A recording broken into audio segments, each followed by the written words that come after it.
Good.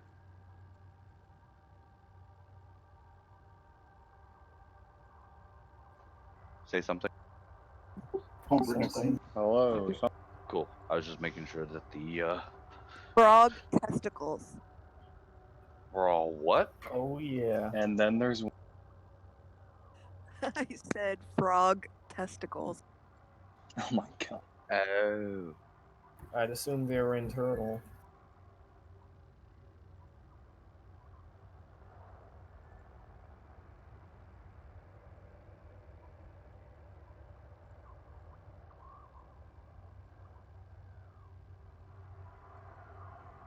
And there's your awkward silence text to background static.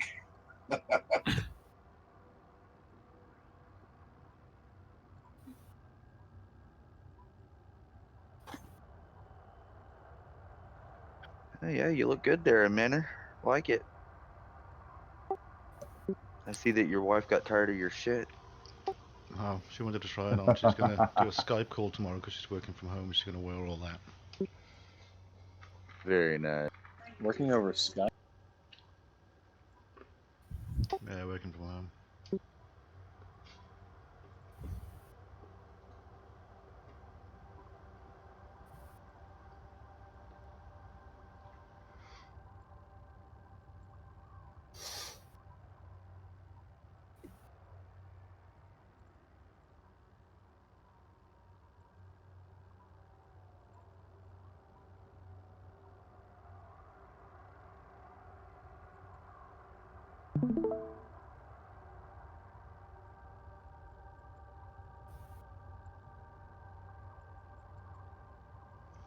Instead of taking any notes, I'll record it so we got a record. I like birds. Probably a good thing to do. Roger that.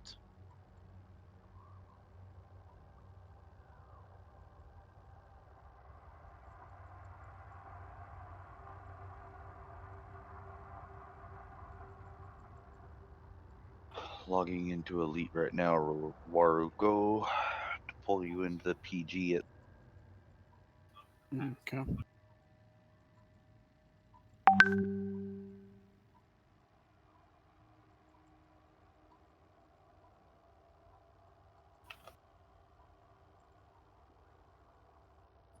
What are we looking at, Firestone? I'm designing a channel. Might as well show you the. channel. So here's a giant lake here, and here's Sawridge Creek. So this floods every year. So this is a. BT This right here is what I'm designing is a flood channel. dub. BT dub, we can't see your cursor. Oh, dang. Gotcha. Okay. And So that what's the name of the software you're using? AutoCAD, Autodesk. AutoCAD, yep. Autodesk, gotta love it. What So- latest version? Cloud version? 2019, latest version. So right here you can see going left to right is the Special plugins channel. for the municipal stuff? Say again? Any special plugins? I do have the Civil 3D plugin, so Civil- I can switch it. So I can switch it to full-on terrain generation. Gotcha. But no, yeah. So left to right here you have the channel. The line coming in at an angle is a highway that I'm designing it for. And then if I go up here, you can see the channel, which has been vertically exaggerated, so you can see it better. But you can see that one odd section towards the left, towards the right. That's where the highway is. And that's what I'm working on. Very cool. Warugo, you probably Can you just also got do, the ad, right? Street light dispersal and things like that? No, just some very basic stuff. I'm learning how to do it. Repeat that. So You as get you can the see, 12th. Did you get the 12th Fleet ad? And Yeah, the I ad? did. I think I just confirmed. Roger. You should have the 12th Fleet now. Okay. Thank you. I will check on it as soon as I land.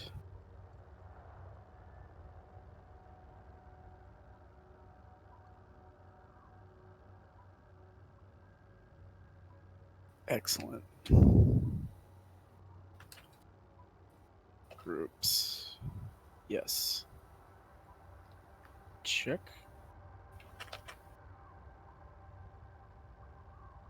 Connection error. How dare you? All right, where is number 4 at? He's online, but he's not in.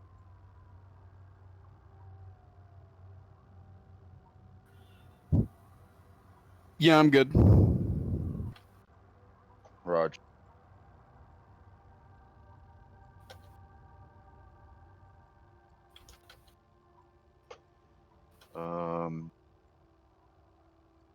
Okay, we got Tagalistic.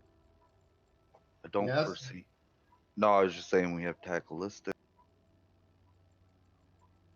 Muster.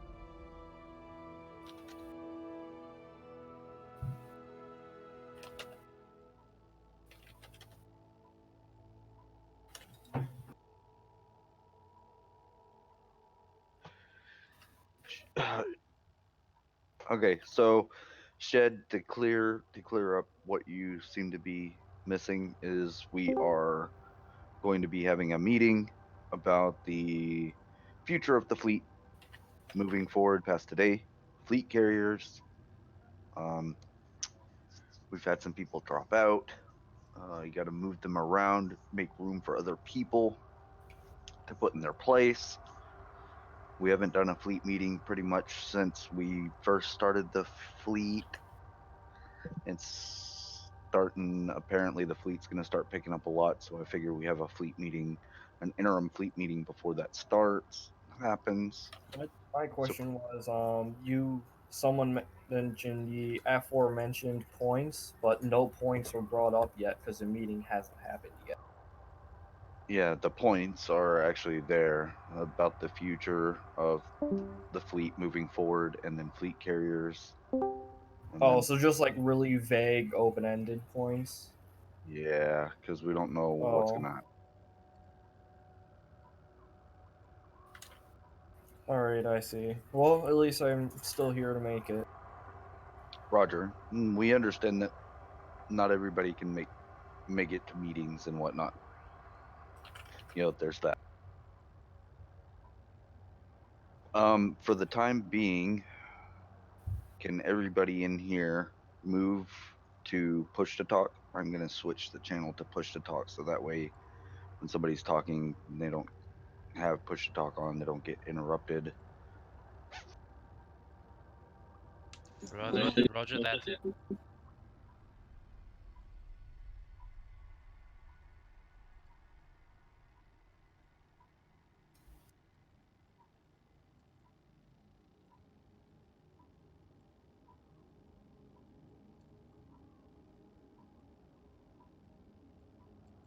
How well am I coming through? We can hear you loud and clear. Alright.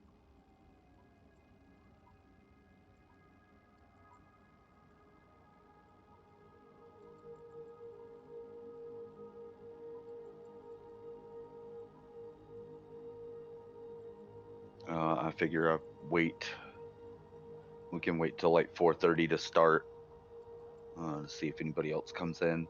The three other admirals, if you will go and look through the list with me and just kind of send out a message to each person that's green on the right panel, letting them know that there is a fleet meeting today. If they have a DPLM tag, you don't have to pull them. They're not actually part of the fleet. Waruko's here. He's fine. Roger that. Ragnar's here. Ragnar is kind of half in, half out.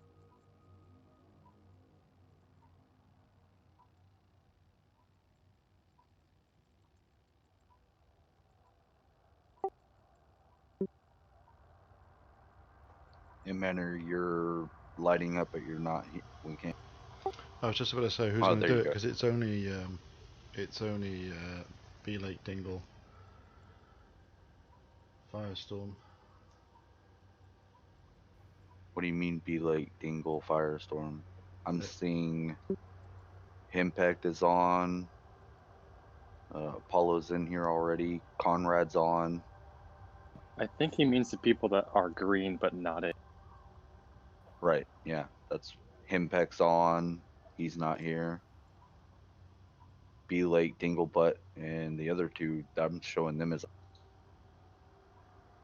Leviathan's on. Clumsy, Uraj, they're all on. I will take the ensigns and the LTJGs if you guys want to split up and do whatever.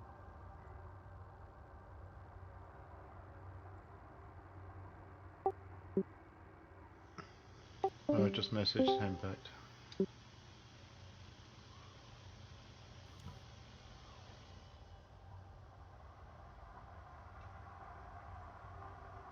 Alright, I switched back to my computer. That's better.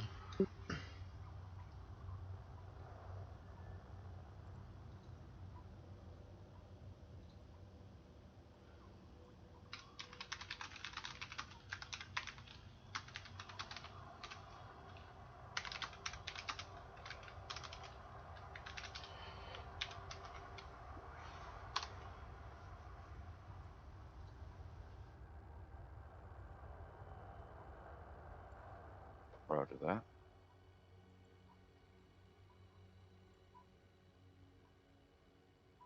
I'm back. I was away for a bit. Okay. Welcome back. Shed's here. Scorpio Joe is on. Well, I don't think the commanders are going to be here, are they?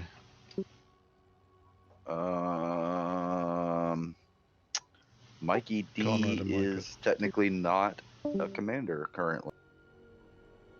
So, I just got disconnected. I'm back though. yeah, we see that. And Conrad, we can get him in. I'm sure he's still technically he's still a commander.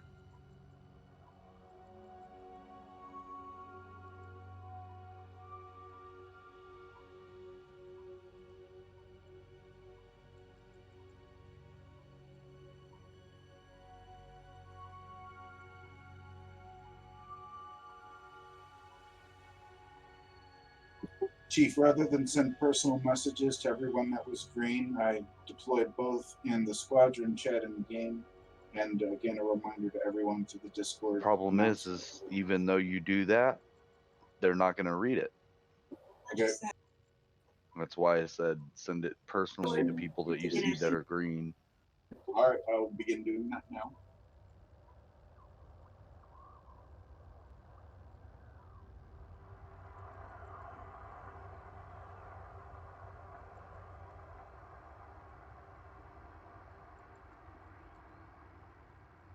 It's a pretty short list. Valstrex, Trident.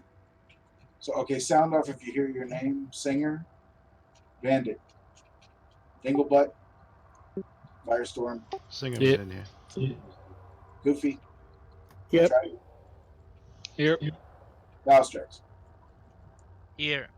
We're missing Dinglebutt, Singer, Bandit. Singer's here. He's quiet. Um, And Dinglebutt, B Lake Bandit, they are not green. They're idle, which means they're not well, here. on my I think screen, Bandits. are Dinglebutt is Well, half moon. oh, you're not talking about the names being green. You're talking about the icon being green. the icon being green. If they're online, not idle. What if they're set to do not disturb? Yeah, same thing. Because it won't push the message. Copy.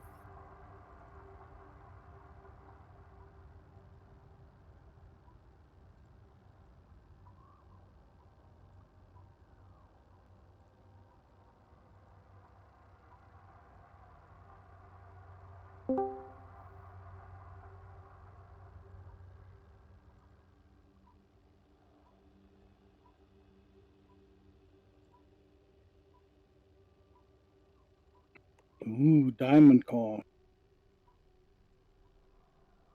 I'm gonna name my first fleet carrier the Don John Route, or the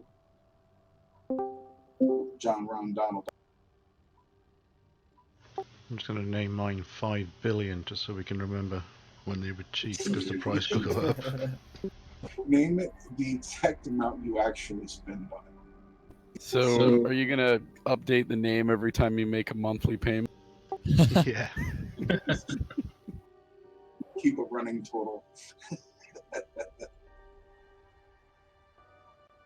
That would be an awesome idea. I'll do it. Did anybody send anybody to Mikey D and just in case? Yep. Okay. Oh, there's Hempek. He made it. Horatio made it.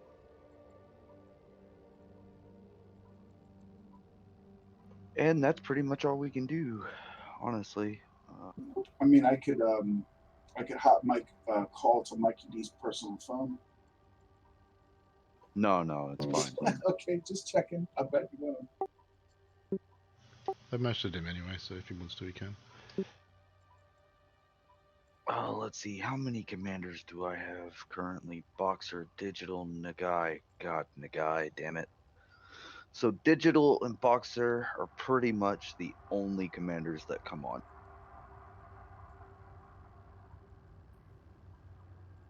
Boxy doesn't spend a lot of time on. He's kind of here and then gone.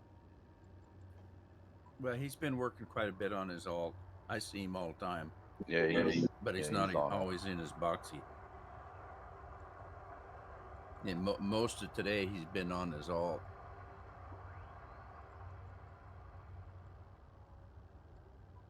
All right, it's 4:30. I'm gonna go ahead and kick this pig. Okay, so today we're gonna be talking about like the future of the fleet. No, we are not getting rid of the fleet, so don't. I just want to see what we're gonna do, move. You know, got a couple of things planned. Somebody the other day made a. There is Chanks Satome. Hello. Hey, how's it going, man? I don't know who brought him in. Hello there. Because he's a DPLM, but that's fine. What's up, Chanks? Well, if I may chime in, Chief.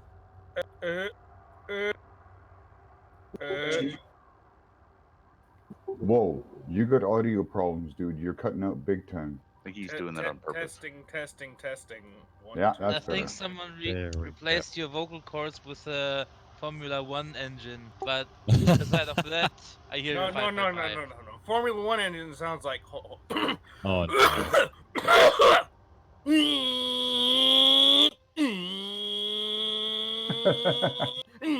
Okay, I think that's I thought they were more like. Anyway, I think that one thing the Chief might want to get laid out would be which ones of us can raise their hand and say that they can afford a fleet carrier. And I can't.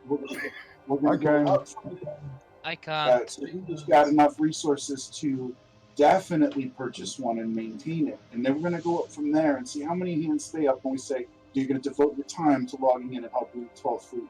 Do something specific. Okay, Oh. let me get to that point first. There's I'm a not even little there yet. jam on your brain. A question. Can I stream this conversation or not? No. No. Okay, no. I will not be thank you. streaming that. All right, good. That's a in-house fleet meeting only, really. What is As that? Now, for, with fleet as for carriers, maintaining one, we don't. How much do we actually know everything? We just know it has to be maintained.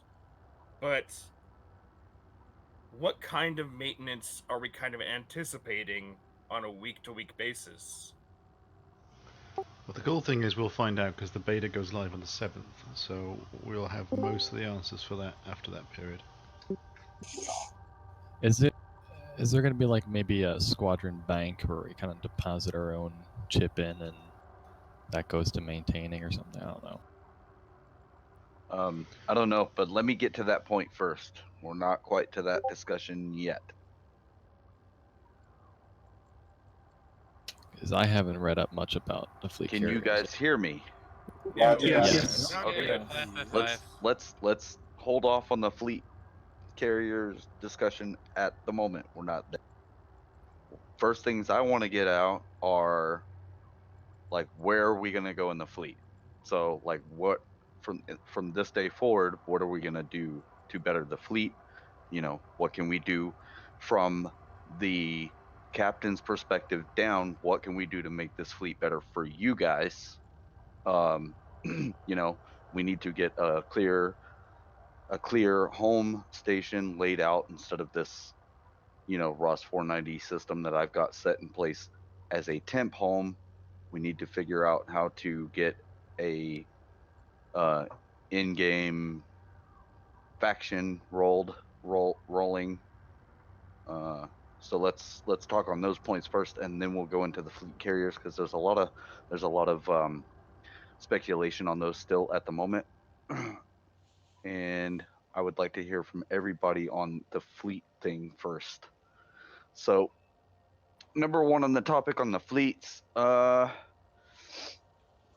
I want to talk about is like, how can me and the 3 other admirals here make this fleet better for you guys, one at a time? You know, I don't know how we're gonna do this. Let's go from the top of right under the admirals. Apollo. I've been gone for a while, so I think All I'll right, pass on this one. Himpec.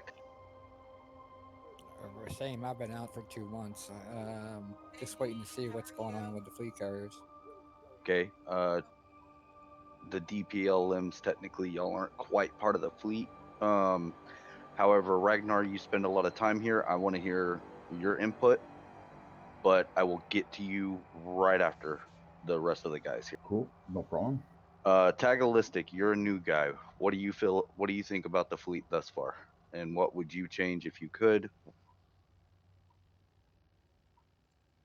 Well, I'm pretty much newbie to this game, so I can't speak a lot, but the faction thing might be a good idea, so we can have some target to do, some spreading, some role playing, like traitors to ease our comrades. I don't know. Correct. Yes. Okay. We'll get to that part in a bit. Sing.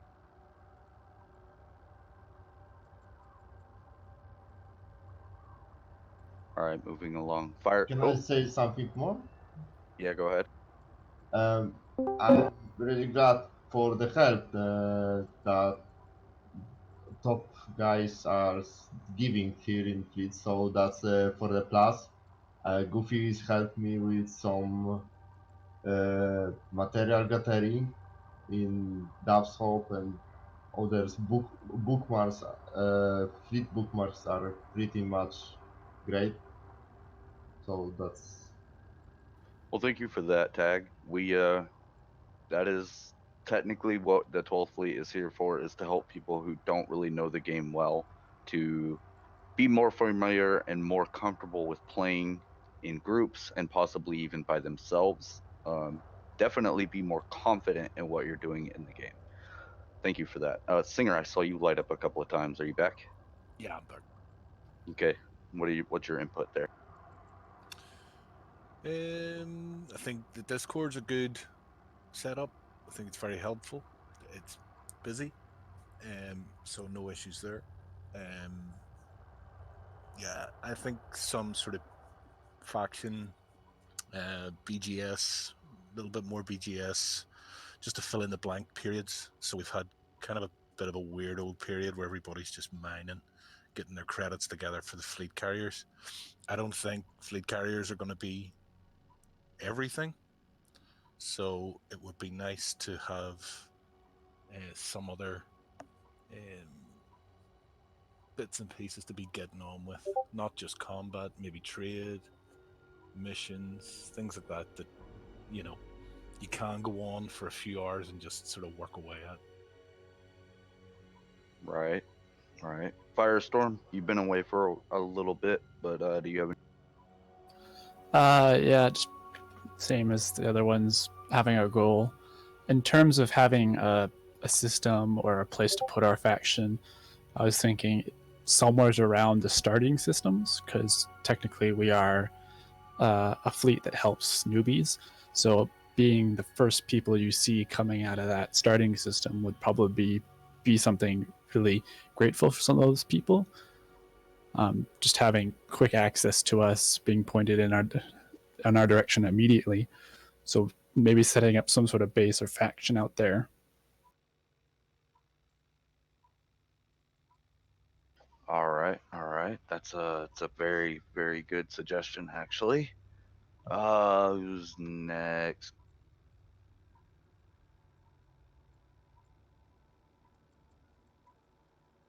Hello? You guys hear me? You cut out there. You're kind of in and out. Ah, okay. Goofy. Yes, as Singer said, Discord's good. It's pretty busy in here, but a little bit BGS would be good. And I think close to the starting section is a very good idea, though. Would fit to the fleet.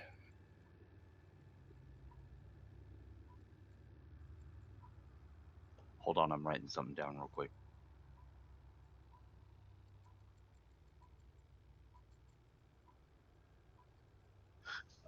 Okay, Trident.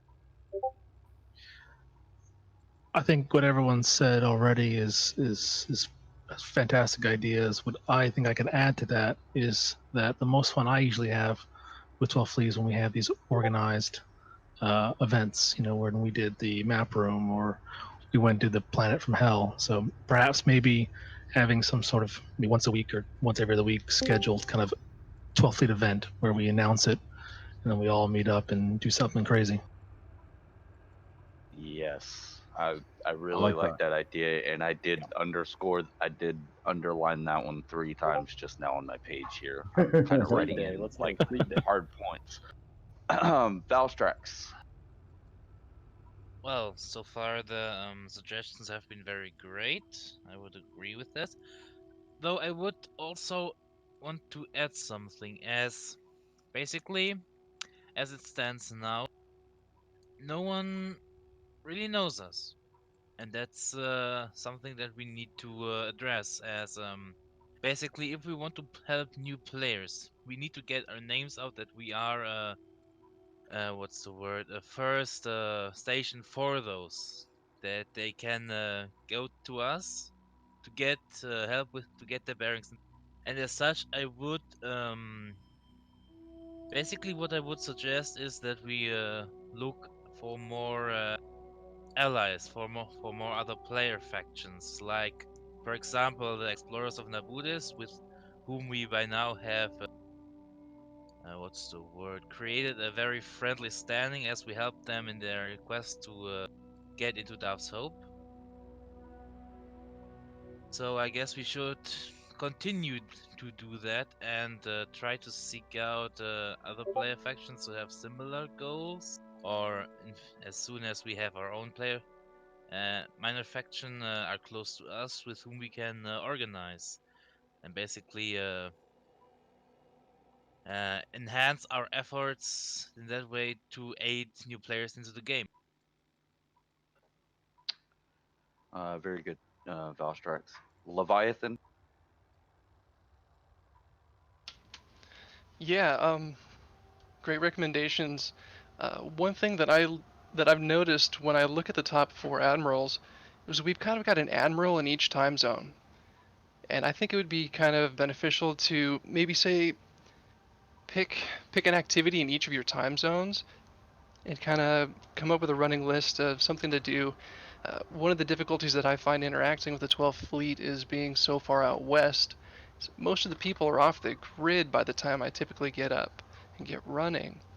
So if I had a goal to be online on or about a certain time, it'd be kind of neat. Okay. All right. That's a good suggestion. And actually, I never thought about that, but yeah, that's true. We are all in 4 major time zones. At least. Red, Well, I guess you could for a start, if I may add to Lieutenant Leviathan's suggestion to add to the description of the role or something of the or a new role for the Mage of Time Zones. I mean, you know what I mean. Basically, give everyone You who mean a adds mark a something. role that indicates when they're online mostly. So right. Right. Some kind of log, something on chat. Like GMT plus or minus whatever hours, something like that, to make it universal. Right. Yeah, we can add UTC in numbers minus or plus to the end of our names. That Yeah, should same solve thing. that, Yep. Redhead, you got anything? So I was gonna tag on to the group activity idea, but not just group activity. Mix it up a little bit. Like one thing I realized is I had pulled away from the game because it got really stagnant, and when we went to the map room, that really kind of brought me back in, and so I just mix it up a little bit. That's We the only should go thing. see some sights and sounds, you know? Yeah, mix it up a little bit. Interesting points of interest. So that was kind of my point, is not to do the same thing, but just have a day and a kind of time block dedicated to doing something 12.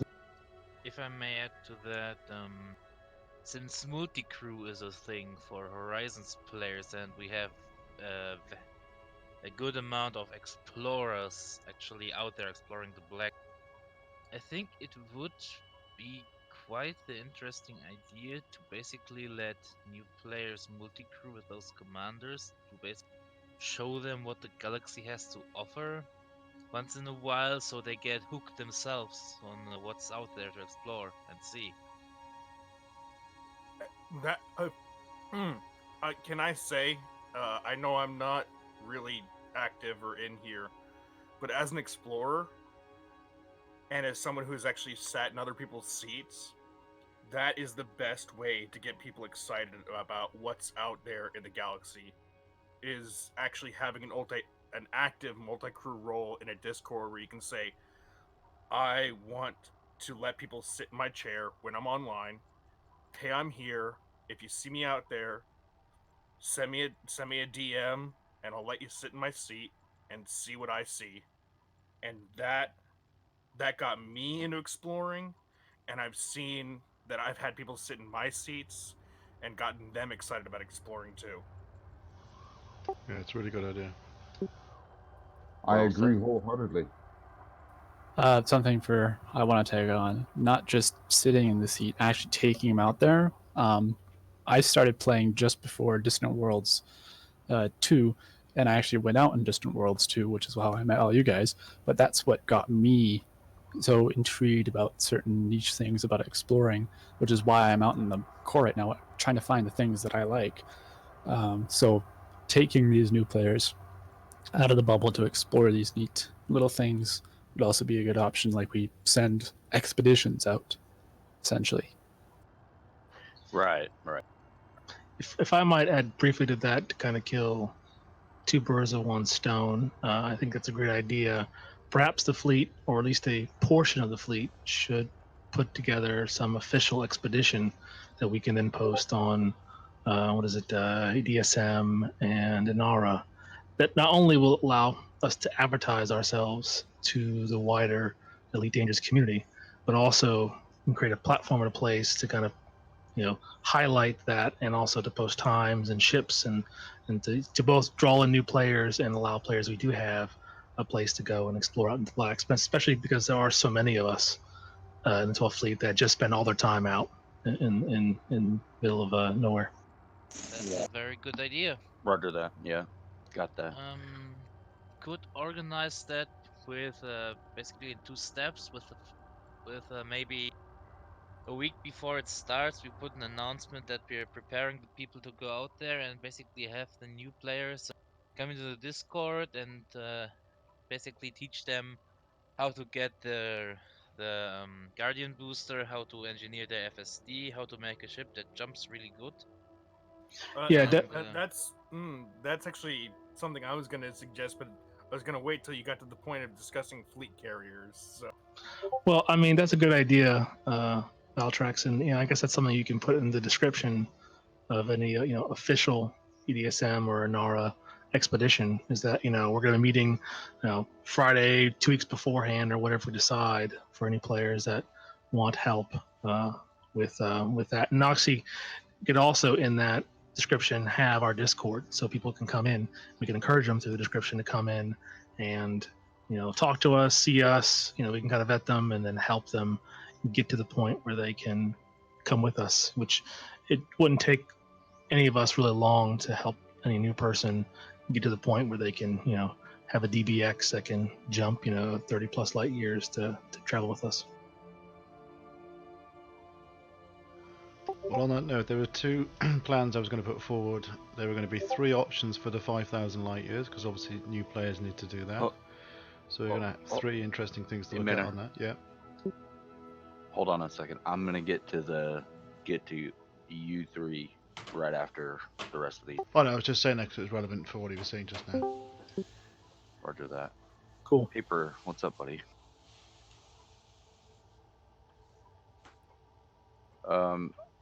And Digital's here too.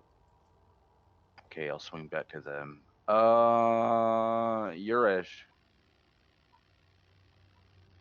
Oh, I think he's still at the doctor's office. He may still be at the doctor's office. Horatio. I don't think I have anything else to add except, roast Dinglebutt as much as you can when he comes back. Amen to that. Roger that. It's our new fleet motto.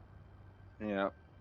Yeah, so everybody who doesn't know yet, Horatio is brother to another guy in the fleet named Dinglebutt, and it is our obligation to pester Dinglebutt as much as possible.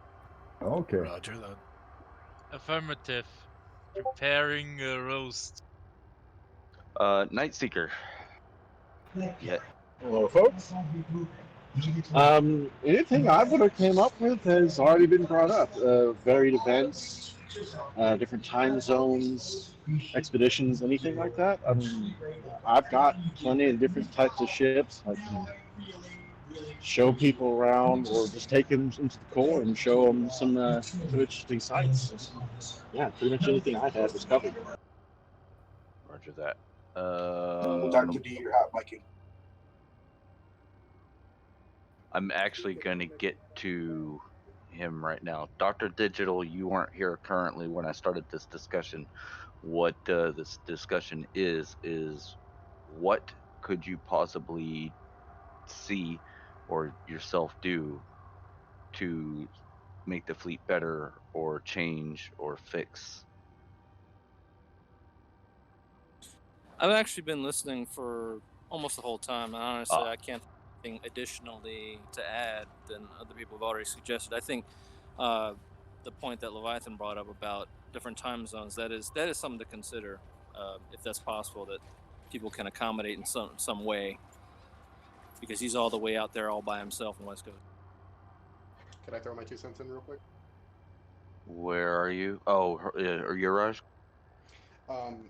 Building off of Leviathan's concept of like leadership in each time zone, maybe we should implement a system of like shift leads, almost volunteers that operate during the operate activities during specific time zones.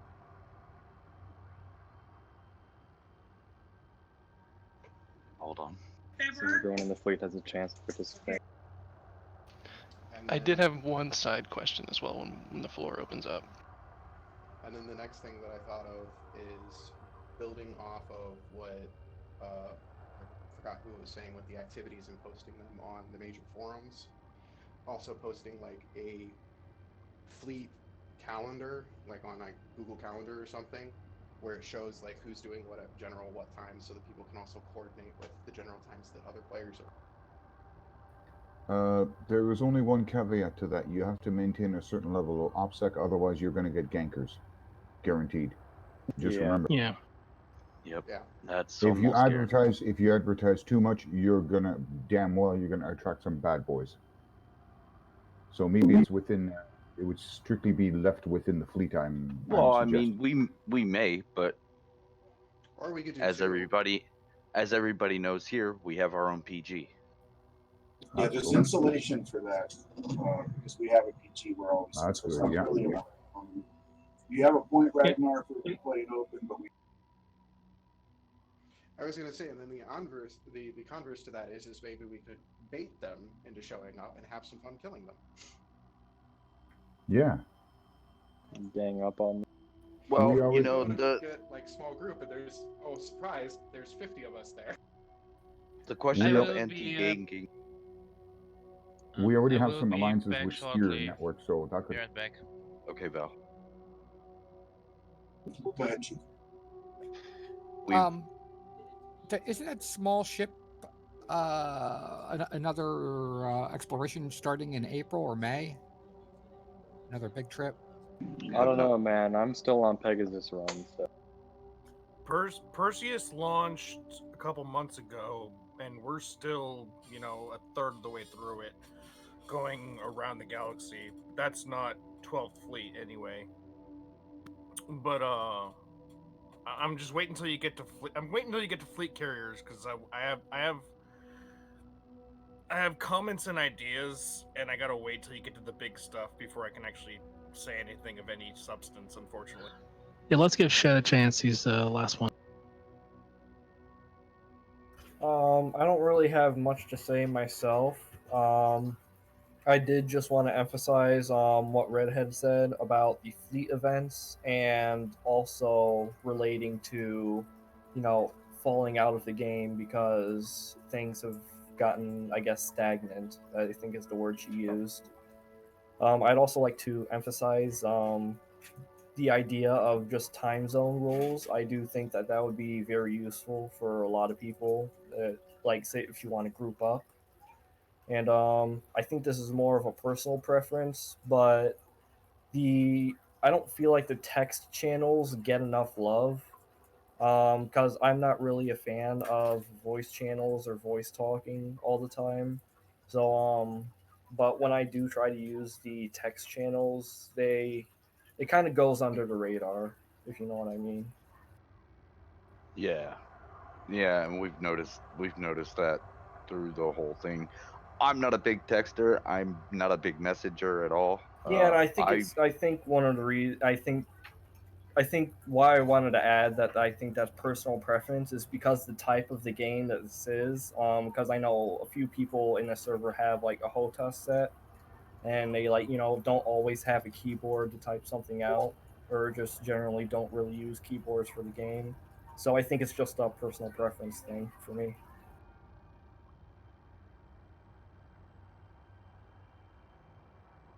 Okay. Yeah, those are very good points. We did hear you. Thank you for everybody who put their 2 cents in. Now let's hear from the Admiral, starting from the top. That would be. Thank you, Chief.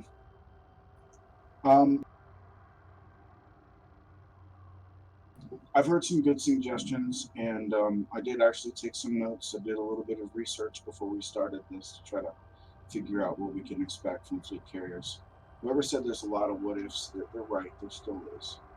I want to point out the good suggestions. Leviathan, Trident, and Dr. D. Oh, and Redhead also. Basically, we need to find things to do. And all these things tie together. So things to do is going to tie together with what time zone people are in. So, if most of the people in the UK want something specific they want to go do, then we can organize that so that happens at a good time for them. You know what I mean? Some of that could be handled. Valstrax, I think his suggestion was very, very important. And he made 2 points. He said, we need to grow the 12th fleet. We need to find allies. Now, you guys know that I do some video editing, and some graphics, but I'm pretty lazy and I don't put a lot of effort towards it. One of the things that would help me out a huge amount is if people had any ideas, any direction, or any footage you want to send me, because I could certainly I'm in the process of making a promotional video for the 12th Fleet that I think is going to be really hot and has kind of a mining thing. It's all about us, since people. Anyway, and then as far as the megaships go, hold on, one other thing. So when it comes to us finding a home, this goes back around to the BGS. So I think a priority there is to find a home, right? And then we need to look into starting a player faction. And then we need to look into playing with the BGS. And all these things tie together because, Ragnar knows a lot of stuff. We have got some veterans here who've played the BGS and know about this. And these are the ones we need to rely on for the big question of where do we go for a home? Because that's going to make it easier for us to, if our home's in a place where we can play the BGS, it's also our faction, and they're all tied together. So I think it's important that we think twice and then step once. When it comes to the megaships, the big question is who's going to buy one? And when I say who, I'm talking about us, 12 Fleets. Who's going to buy one? Who's going to be able to buy two or really definitely maintain it, right? And then who is so resource rich and perhaps is a professional homemaker, a 24-hour father, or retired, who's also going to do. So they're going to be there all the time. They're ready to rock and have a fleet carrier for us to mess with. We should flesh all that too. I don't want to waste any more of your time, but that's what I got. And thank you for listening. Thank you, Emmanuel. Hello. Well, some fantastic suggestions and stuff that we've kind of looked at the subjects but never taken them on. And you're right, you guys. The reason why people filter away is because there's very little to do. There's no structure to it. And turning up and drinking beer and going mining or doing whatever takes our whim isn't necessarily going to keep people around. So we will take suggestions on what type of structures you'd like to do. Would you like to set time aside for combat, set a set period of time aside for mining? We can sort of mix it up, particularly around the weekends, where perhaps we have a set where we say, right, actually I want to do a little bit of this, a little bit of this, and a little bit of that, and we kind of maneuver ourselves around, and we're there to support you to do those roles. As far as with us being a new player group, yes, we are, and we're very good at helping people out, and I don't think that's ever going to change in our mentality, but I do think we need a structure to it. So having things, as I alluded to earlier, having a set, we pick 3 paths that we can do the 5,000 run on, for instance, and then we can just, as soon as they say, right, I've got to do my 5,000, we can just say, no problem, we pull out the flight plan and off we go. And we try and make it interesting so they get to see some cool stuff on the way. We stay with them to support them so they don't feel like they're going, too far out into the black. We also need to structure how or what we do financially and with regards to engineers, and how much we do for them and how much we are aiding them to do it. So have a structure for perhaps getting them into a basic ship that's going to be good for doing what they want. Maybe it's the Python, maybe it's the Explorer, like an Asp Explorer. And we set ourselves a goal of only really interfering to the point where they've got a key engineer unlocked, like the FSD, for instance, and maybe basic weapons. So maybe do just like the first 1 or 2 with them, and then aid them in a less aggressive way with the rest of them. Yeah, it's a very good point. I personally like that idea more than oh, well, there's 4 admirals in here. Let's go and get, Uraj 150 billion credits right now, and then then what does he got to do? He's like freaking rich beyond his mind, and now he's lost interest in playing because he can do anything. I really like that idea. Rude Man. All right, well, everybody knows I'm the rear admiral, so I'm always last. So that being said, I don't have anything that hasn't already been talked about. The only thing I can add at this point is maybe a few caveats of some of the things that have been discussed. The West Coast thing and the East Coast thing and all that is a good idea. for me, I'm on West Coast, but I'm also retired. And I start playing about 6 o'clock in the morning, and I don't go to bed till about 10, 11 o'clock at night. So I'm generally here. Now, you don't always see me in Discord, but I'm always watching Discord. And so I can give you an example. We had Tag in the other day, and Goofy was trying to help him.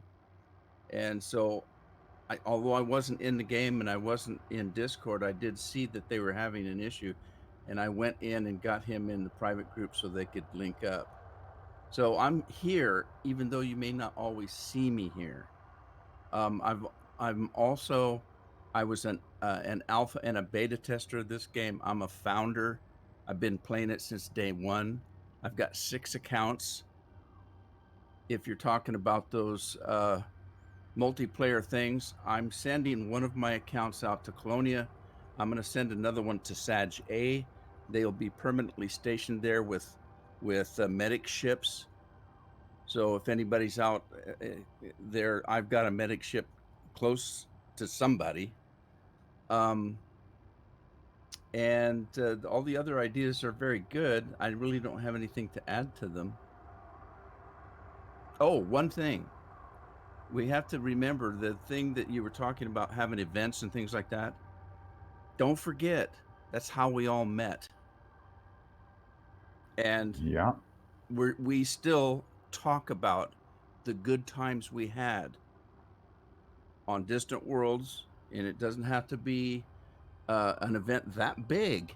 But remember, that's how we all met, and that's when we've had some of the best times we've had. And so, we need to really kind of think about that.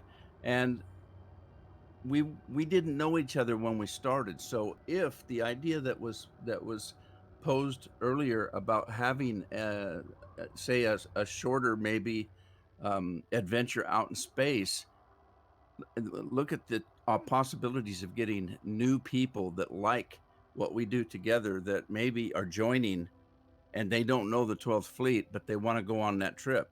If you're talking about, the EDSM thing, it's a potential way for us to get some really good people in. Here, here. Very well said. In this case, you're wrong, Rudy. You are not always the last one. I'm personally going last today. Very good points, all of you. I've got all of the major things that we aren't doing currently written down right here, and we will personally look into each one of these items.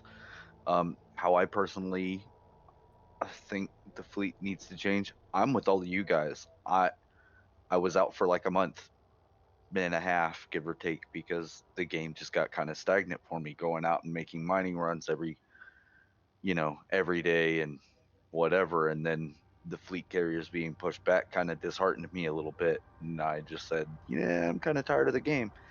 And we weren't really doing anything save for making more money for the fleet carriers, so I was gone for about a month. But I'm with all of you guys. More events. We need to get this BGS thing running. We want to get our own faction started. The shift lead thing, we'll look into that. The fleet calendar, I love the fleet calendar idea. That was a great idea. Here's the problem with all of these points, and it's not really a problem, it's just a mild stepping stone. I have to find somebody who's in here and who has heard all of these points, that can be, I'm willing to take this mantle, or I'm willing to take this mantle, and vice versa. So, over, I guess, the next couple of days or something, if you want a more, how do you say, a better, how would I put that? A more active role. There you go. Engaging. A more engaging, more active role in the Hands-on. fleet. Yeah, that works too. A more engaging role in the fleet. Please let me know, because I know fuck all about BGS, but I can tell you right now, Captain. No, I'm sorry, Commander Boxier is probably top notch. He's done it. He's doing it every day. So he would probably be my choice for the BGS. But I don't know what you guys are capable of because I don't know what you guys are capable of.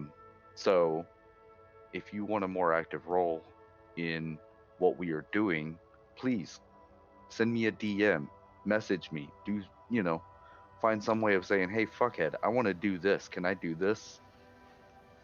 Sir, that actually leads to a question I was waiting to place when the floor became open, which was amongst the admirals, if we could have some information on how to advance as far as ranks go. I think we'll get to that. That's a tough. That goes back to things to do. And the only thing I can add to that is that there's one thing that we missed out on a little bit, and that's school. We can go ahead and have a little bit of school inside, so we can have a set time where, we could one of the events. Ragnar discusses background simulation or whatever. Whoever knows the thing becomes the teacher, and then whoever's interested, I am ready to be a student. There's always stuff I don't know. I will sit there and learn. I love to learn. So when somebody wants to teach us something that's pertinent to what we're doing, and we sit down and take an official moment to do that, I think that's a really good idea too. So we have some people with some knowledge, and we should spread it around. Can I add something? This is a great idea. Yeah. Go ahead, Rude. One of the things that I had ticked to say and I forgot, we were talking about helping people that are new. I think that a good idea would be, and we can, and this is where the rest of the groups, not just the admirals, can help. When a new person wants to get an FSD guardian, not 15 of us go out there with him, but have one person that's a mentor that can take that person out there so that they can do more themselves to get that FSD, but just have a little bit of guidance. And there's a lot of people in here that have done a lot of things that aren't, officers or, that can actually mentor others. So, instead of having, the whole group take them out, just one person or two people for that particular thing. If somebody wants to go out to a Guardian site and collect, the scans and stuff, and they don't know where to go or what to do or even why to do that, there's somebody that has done that more than once that could say, hey, I could do that. I could be the person that takes them out there. Just a suggestion. Can I build on that for a moment? And both what Rudeman, CGI, and Imiter said about new players. I think that there's something we can do right now, and that's with our Discord channels. We have a newcomer chat. Unfortunately, that's a chat function.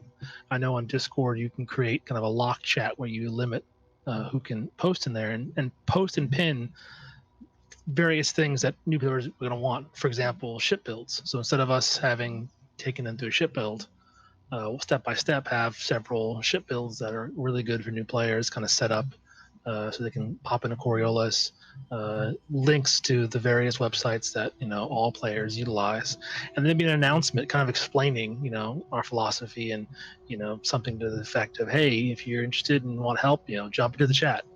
So somebody can help you, because there's always somebody, almost always in here, that can help a new player with the basics that every new player is kind of struggling with when they first get this game and are overwhelmed by it. And then a lot of the things that we get constant questions of, we can create frequent asked questions. Something to where if somebody comes in here and brand new, they just come to Fleet, there's a resource that they can go to, but it's locked, so not everyone can start posting, and you don't have 75 pages of information. You have posted builds and structured announcements, kind of like the announcement channel. Yeah, cool. That's one thing I wanted to look at going forward. I want to structure the new player experience, because the new player experience has changed in game, which is when I first thought we should have a matching program for that. and it's good if it's down in a guide like that, because what it means is they know what their expectations are.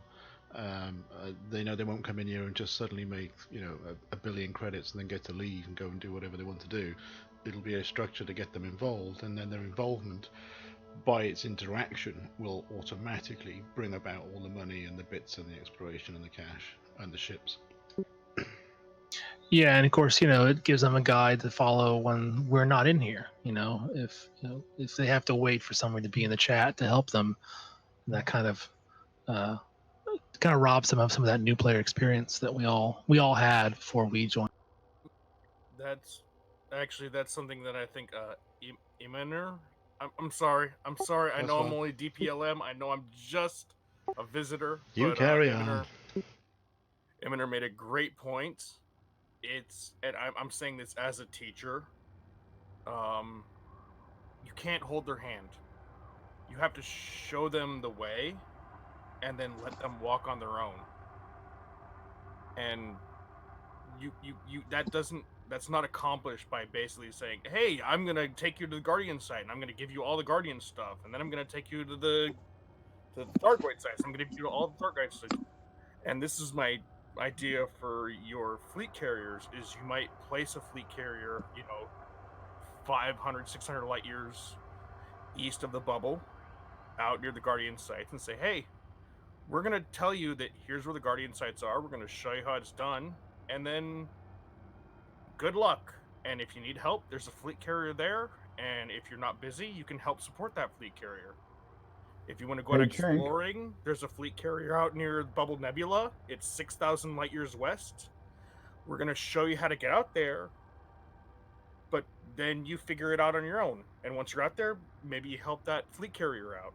And that was the advice that I was going to hopefully give you, is that as a group that does want to help new players, and as a group that wants to help players get more involved, you can't hold people's hands. You have to show them how it's done and let them figure it out, because otherwise they don't actually get it locked into their head. Like, people do not learn without actually doing it themselves. What's that old saying again? That which is just what Chank just finished saying. There's an old wisdom. You teach him how to fish. You teach him how. Yeah, you teach him how to fish. He becomes a Republican. That's the gist of what he said. I love. So that's all I was sitting around waiting for. So I hope I think this has been a great meeting so far, and all we need to do to carry this in our Shonda in the future is to draw up some plans without delay of our next steps. Can I add 2 subjects that I'd like to touch on quickly? Synaptic.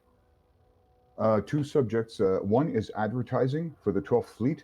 I would suggest, I don't know how you're going to do it, by Reddit or by online, whatever, like your own website, such as what Ashling's Angels does. And speaking of which, if you want to learn BGS, don't talk to me because I'm not an expert on it, but there are experts on BGS in Ashling's Angels. You can talk to those guys. And I think there's some ambassadors here. I think Lance is an ambassador here, so you might chat with him, get in touch with him and ask him. He's not an expert on BGS, but there's a lot of people in Ashling's Angels who are, and he'll pass you on to them. They're very good help. Basically, Ashling's Angels, everything that was discussed here, helping new players, etc., we've already done it, big time. And we're heavily involved in BGS. We are heavily involved in Power Play. So basically, we could give you some information, not me, like my colleagues could give you some information. It would be very, very useful. And about the second subject, the starting system, where you guys want to start on. One example, Chona system. It is beautiful for the Ashling's Angels because it has a material trader right there. And there's material traders nearby. There's a pristine ring nearby. It's very, very convenient. And you know what is the old expression about real estate? Location, location, location. That's what the 12th Fleet has to concentrate on big time. You have to be very, very careful. I see you want to select a system nearby the starting systems. That's okay, but also select one that has useful resources everywhere around, like maybe in 1 or 2 jumps. That's really going to help.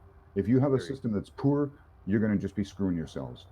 Just for example, look at Chona. That'll give you a perfect example of what a perfect system should be. Chona is our headquarters, and for good reason. So I have a question to put out to the chat, because especially building off of what Ragnar just said, when we become a official player faction within Elite Dangerous, how much of a choice do we have in where our home system? We actually have a lot of choice on that. However, the choice has to be we cannot be well, the FDevs, they don't make the choice. We have to tell them where we want us to go. Yeah. The problem is they're not going to put us in another system with an already thriving or already present player faction. So I guess I'm gonna give you a little tip on FDev, because the radio also talked to them about this.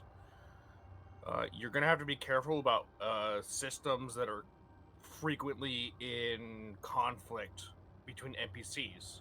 So bubble borders, whatever they call it, bubble faction border systems, probably a no-go. You're gonna have to pick something on the edge of alliance or independent space, maybe, and start from there.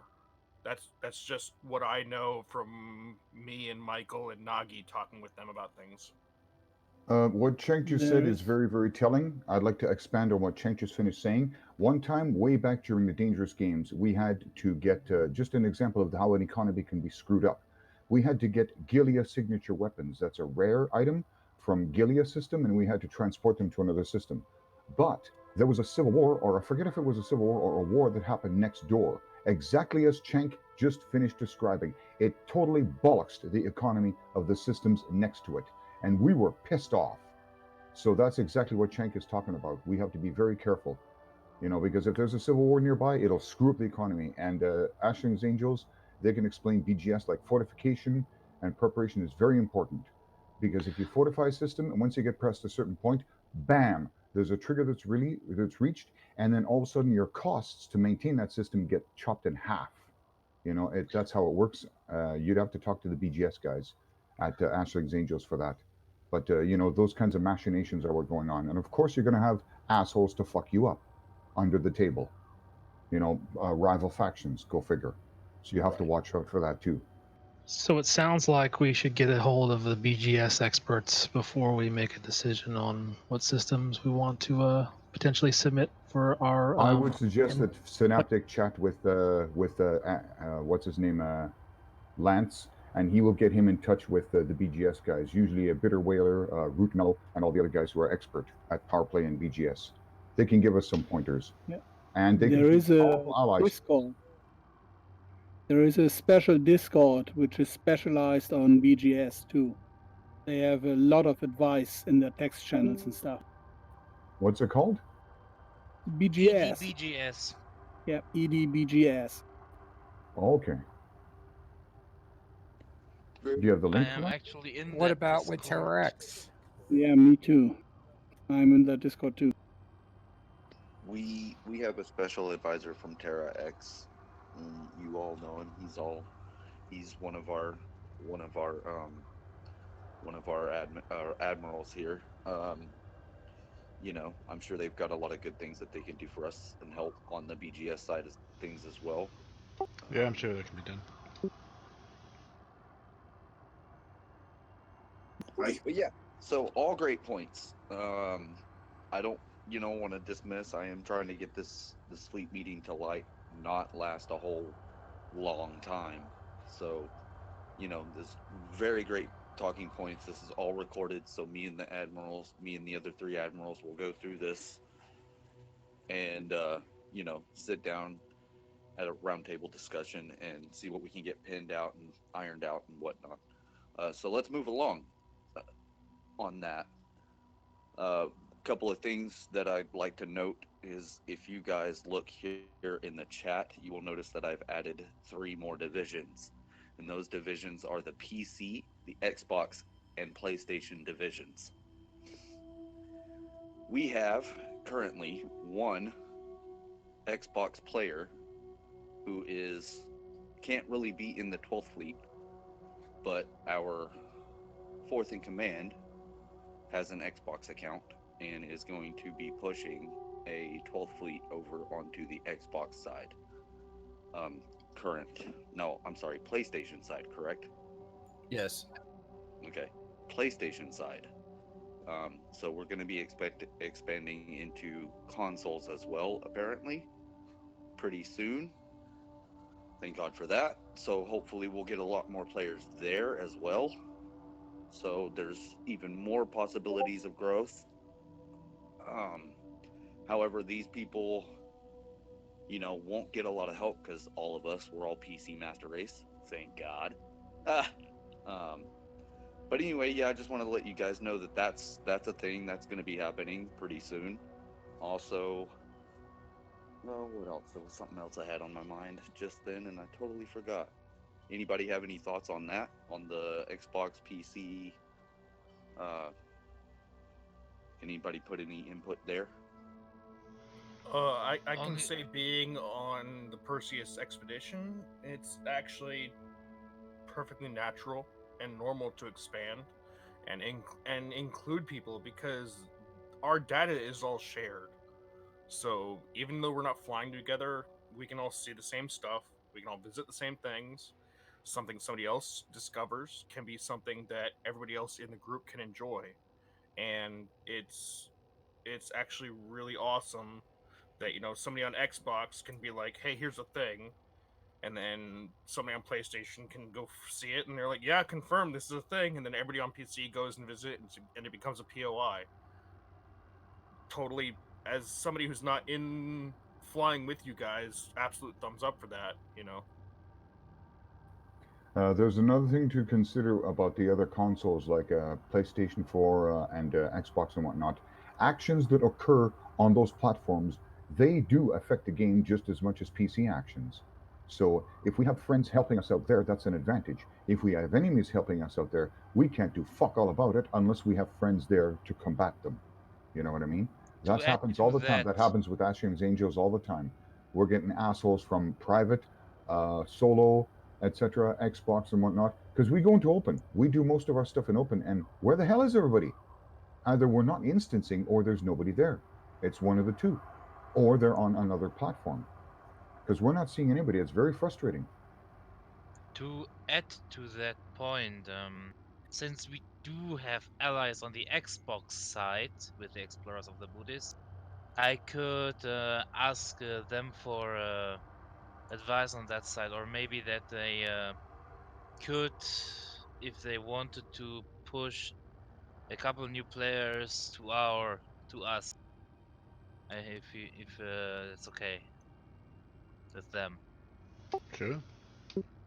Well, I've flown. You're not talking about poaching, are you? No, not poaching. Oh, okay, because that's pretty rude, poaching players. Unless we're trying to poach you, and we've been trying to poach you for years, Ragnar. So. Hey, I just tried to poach every single one of you guys. I invited every single one of you guys to join Ashlings because we're a much bigger group and we've got a lot of shit going on. No, from my point of view, yeah, I've flown with people on the PSN. As a matter of fact, I'm a member of All Crows Are Black, which was the lead. It's actually a person that was the lead for the PlayStation network on the events that we've went on, like Distant Worlds. And I'm a Sorry, member. what was that? All Crows Are Black? All Crows Are Black. She's the one. Oh, okay. Yeah. She's the one that organized all the PlayStation stuff for Distant Worlds and for the Dove Enigma trip. Okay. And I've flown with her, and she's a friend of mine on PlayStation. And so I'm already in that group. And so I'm looking at getting people that are looking for a like a Discord family. And eventually, who knows, they may get PC. You guys all know our newest member. He was an Xbox guy that's come over to PC. Griff, that's where he came from. So anyway, I'm looking forward. I've been playing my PlayStation at least 2-3 hours a day so that I could keep up with everything over there and get some new people in. Right on. Yep, all good points. I think it's about time we move to the fleet carrier talk. I'm gonna give that chat to CGI. He seems to have the most questions about it. All right, thanks. The most talk about it than I do personally. Well, first of all, I want to state the obvious. Again, I think this has been a great meeting because it shows that there is people interested in playing. I organized the 12th Fleet race, and I was a little bummed out because not a lot of people showed up. But the point is, there's no 12th Fleet without you guys. Now, there's people that are here all the time. There's people that just log in every once in a while. And I just want to urge you all that can hear me now, that if you want to play this game with people, we're all here now. We're all ready. Too often, we're all in the Discord, right? But we're all doing different things in game. And I find myself, a couple other commanders I know that have urged everyone to just wing up. Everybody wing up. Wing up for no reason. If somebody's on the other side of the galaxy and you got a fighter, invite somebody to join your fighter. Do it because you can. Do it because it knits us together. We get more. You get more money. You get more resources. If it's worthwhile, wing up. Yeah. And one more thing. So for this to work, we're going to have to keep an eye on the announcements for this inertia to carry on, and for you. I'm talking to you guys that are going to be gone tomorrow and not come back. For you to know what's going on, you're going to have to take a look at the announcements and care and come back. And the more of us that do, the better it'll be. We don't know about the fleet carriers, but I will take care of the first part. And I have a piece of paper here. So, first of all, I want an eye in order, if you guys can, as you show up on the Discord, as to who can afford a fleet carrier. In other words, who has at least 6 billion credits in their account, starting with the chief and going on down. I'm close. I have that. I got it. My hands are meeting up like a motherfucker. I'm flush.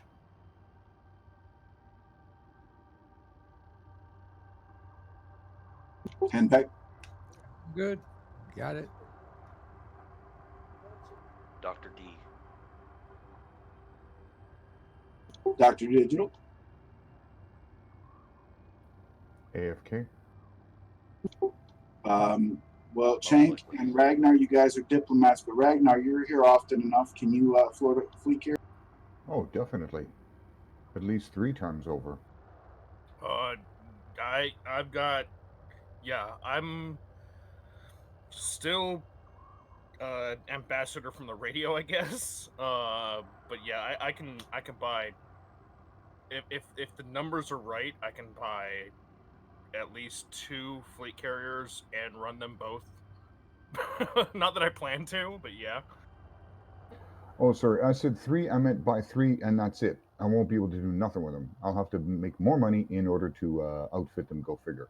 But 1, I can afford it, and I can outfit it fairly well. I think initially everybody's focus is going to be getting 1. I don't even know if multiples are an option. But even if they're not, I mean, it's the concentration at the moment is the ones that can get 1 and have it active, and we find out what we can do with it. I'm just being facetious. The information that we have so far is that we're only going to be allowed to have absolutely 1 and no more. So that's the information I got. We're just kidding around. Oh, we're going to have 2 or 3 and whatnot. No, I doubt that very much. I'm going to have 1 for every day of the week, aren't you? No, I'm just kind of if I could afford to have 2, maybe I might have an explorer, and then the other one I'll make it into like a multi-purpose. Maybe I'm guessing, like mining, combat, etc. Trade. Commander Singer. Yep, I'm good. All I right, think the thing we need to consider. let's try to get to this list without the crosstalk. Okay. All right, sorry. No problem. So at the moment I can't, but I have plans to eventually be able to afford one. Movie? Sure, I can afford it. Yep, I can afford it. Valstrax. I am sadly too poor to afford one. I got the bankroll. I'm in. Redhead is just under that. But I sit there. Uraj? I do not have the money, but I'm working. Horatio? Negative, don't have the money. Nightseeker. I'm flat broke. I can't really afford it, but I have a bill, but that's not a... Tangle Seek. I'm still too poor, but trying to get the money. Okay. Now, out of everyone who's responded in the positive, I'd like you to respond again only if you both can afford the fleet carrier, are confident that you can operate it with the resources that you have, and are willing to devote at least a small amount of your free time to fleet activities. In other words, positioning your fleet carrier for the benefit of some plan where we'll all work together on something. So, in other words, you are willing to have your fleet carrier work for the fleet, and you can afford it, you're confident. Well, obviously I'm building the combat fleet support ship, so it'll have Mega Melter, and the fleet carrier will be specifically for combat support. I'll also devote mine to fleet activity. I think the fleet carriers are supposed to be to stay online regardless of you are. Yes, they are supposed to be persistent in all three instances, solo, private, and open, at all times, even if you're sleeping. I believe they're also cross-platform. Will we be able to hire security for it? Okay, so I have a Manor, Trident. Who else? Yeah, Handpack, same here. I have the ability to purchase one and maintain it, but I will say this, I will offer to position it if I do acquire it so that it can be taken advantage of by the 12th Fleet. I will also offer, because Rear Admiral Rudman's in my time zone, that I will contribute some of my time and effort if I do not acquire one, and even if I do acquire one, to helping maintain the functionality and the usability of the Rear Admiral's carrier. Thank you, sir. Thank you. Redhead? That's it. Yeah, I will happily do that. I am not sure I currently have the money to maintain it though. How about the free time? But yeah, sure, I have the resources, and I can donate some time to maintain. Anyone else? Well, my fleet carrier will be a miner or an explorer, and I'd be happy to devote it to the fleet. And I can hold it for a long time. Same according to the money. Same as Goofy, mine's going to be a miner / explorer, specifically deep space mining is what my plan is for it. I'm a 50-50 on whether I'll be able to devote it to the fleet. Just depends on how things go over the next couple of months, and just until I find out more information. But if I can, I will donate it towards the fleet in terms of exploration / mining.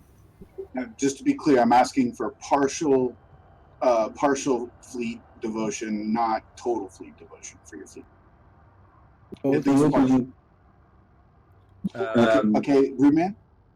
Yeah, I would just say that I have plenty of money for one on Rudman. My first alt is close, and so and I'm working on the other two, and it won't take me too long to get it. So I would say this, only that I'm going to have, with all my accounts, the ability to have one available if needed in a particular thing. So if, in other words, if everybody says mine's going to be a miner and the fleet needs something else somewhere, then one of my alts will be able to do that. That's an awesome idea. That's an awesome idea, man. Anyone else? Anyone else we've missed? Okay, I'm going to go through my list real quick. So this is, again, just to clarify, this is a list of people who have definitely, confidently, in their opinion, crossed the threshold of resources necessary to operate a megaship and its upkeep, and who's willing to at least donate partial time to the fleet. My list so far, including myself, Rudman and an alt, Admiral Amener, Trident, Henpecked, Leviathan, Goofy, Singer, and Firestorm. Have I missed anyone? Obviously, Synaptic. And the chief as soon as he can afford it, of course. Hold on. I really wish I could. Unfortunately, not only being part of the radio, but I also work with other people who plan their expeditions, so I'm usually spending too much time in my single ship just jetting around the galaxy. I really wish I could help. I really wish I could. Well, if anyone is interested, out of this huge list of people that's in here, we have 9 megaships among us. 10 if you include Rudeman's Alt. And that includes Synaptic when he can afford it. Without Synaptic, we're at 9 or 8. So it's not a huge number. Now, if I may, go ahead, Ragnar. I want to mention one thing quick there. I'm with Ashland's Angels, and I'm going to be using my megaship primarily for my own purpose and also to support Ashland's Angels. However, if you guys should happen to be planning an expedition out in the general vicinity of my ship, I will definitely leave permissions open for all of the 12th Fleet. So in case you want to come visit, you're more than welcome. And knowing me, I'll more than likely have party supplies on board, if you know what I mean. You know I love you. You know I love you, and here's my response to that. As far as my list goes, my list cannot include anyone with diplomat in front of their name. That's okay. But you are always welcome to show up with your mega ship and whatever you're bringing. You know that. Yeah. Okay. I'll leave my megaship open for the members of the 12th Fleet. So you can land, you can fuel, you can relax, you can go to the bar, pick up a drink, everything. Well, we all know Woodman's got to leave some Leaving brandy for the great. I'd also like to say that I'll have a few tons of that. I have have an alt account I'm working with, and still nowhere close to that. But as that alt account's going to be dedicated explorer, if the fleet wants to help, and if they think it's necessary, we have 9 or 10, so it may not be. I can get that account to park a megaship, a fleet carrier somewhere out in the black, and leave it there because my account is only up for me to explore. But I can certainly raise the money and leave it fleet carrier out somewhere if that's something that the fleet wants. All right, just moving on for efficiency's sake. Thank you guys, everybody, for what you said so far. Good stuff. Okay, so moving on. The question is. Let me interject real quick. For those players who don't have the current money to buy one, get with myself or the other 3, and we will set aside some time to take every one of us out, like an event mining, and get us all up to snuff, up to speed, up to fresh, whatever you want to call it, if you're willing to do that. If you're not, Mass mining event. Yeah, if you want to do it on your own, hey, that more power to you. We don't want to push you to doing something you're not comfortable with, But let us know if you want something you want us to help y'all do. We'll go do it all at one time, knock it all out, get that all situated and taken care of. It is quicker in a group. Much quicker. Much quicker. Okay, so moving on. What we know is that there is a beta coming up soon for the fleet carriers. So everybody that said yes. Now, there's one more thing to consider when they do the beta. They do take a snapshot of your instance, and that it's usually weeks or months old. So if you just recently made enough money to cross the threshold, you might not have enough yet. But of course, I'm sure everybody's willing to help with that. So the beta is the amount for the carrier is pretty low because they want everybody to have a carrier and to try it. I think it would be foolish to do much planning more on the mega ships without knowing what's going on with them. But I have a list here now of everybody who said yes, and we'll stay in contact. And I will try to use this list to help organize so that at least we have an idea of how many people want what kind of mega ship outfit, so that we can perhaps spread it around and make sure we're not missing anything. But it looks like we've got enough mega ships twice over for every role possible that it looks like that's the way it's going to be. Yeah, CJ, just one suggestion would be come April the 7th when they're launched on the beta. I take the point that the beta carrier will probably be considerably cheaper than it's going to be, but it might be worth doing some sort of stream or collaboration on that day, just to sort of get our heads around the carriers and that. I'm Collect guessing- information, yes. Yeah. I was Good. going to make a 99 point on that down, note. 12 easy Active payments. participants that cannot afford the fleet carrier will still be just as viable and necessary in that aspect. We're going to need people to come and go and to help us break it in and test it. So let's all plan on, even if you can't actively purchase, being part of the stream or the grouping come beta day. Sounds Also, good. also you got to Alright, remember is this- that fuel's got to come from somewhere, and that's not going to be done by the fleet owners by themselves. So you will need fleet support for that. Yes, we will need help for sure. Thank you. That's it. That's all I've got on that. I'll stay in touch with everybody that said yes, and that'll tie in with that. We'll figure it out for the beta. We'll figure out how much help they need to fuel it, all that stuff, and we'll get rolling on it. Thank you. Do we have just- a list of frequent to ask questions in regards to the fleet carrier? Like, can we devise a list of basically the most important questions, like what we really want to know the most? Here's my number one on that. How specifically can we place our fleet carrier within a system? Yes, agreed. How When much is the resources are? stream? Well, if one more thing from my side, if there's anybody who needs money for the fleet carriers and he wants to mine, I offer to donate a lot of my mining material, which I'm mining, because I got enough money. I'm mining just for materials and stuff. And the money, for example, for my low temperature diamonds, which I mined today, was about 700 millions. So if somebody want to have the donation of those diamonds, I'm open to it. Just call me. Very, very. I might do kind that. of My alt. Yeah, thank you. I might take you up on that for my alt account. Good man, Goofy. All right, let's move this along a little bit. I'm gonna kind of open the floor a little bit, but let's kind of keep this, you know, a little localized. Too much crosstalk, and we won't hear what people have to say or whatnot. So, I don't know. Let's start with the admirals. Emmanuel, do you have anything you would like to add? The only thing I would like to add is the fact that I really enjoy my time with each and every single one of you. You're absolutely stand-up guys, each and every one of you. I love your sense of humor. I love playing with you. I love coming in here and having a laugh, and I like helping you, and I like the help you give me. So thank you. Okay, who gave You're him most the ecstasy? welcome, man. I concur as well. Everything you just said. Roommate. You're here. Oh, I Here. think it's been very productive. Yeah, I kind of tag on with what what's his name just said.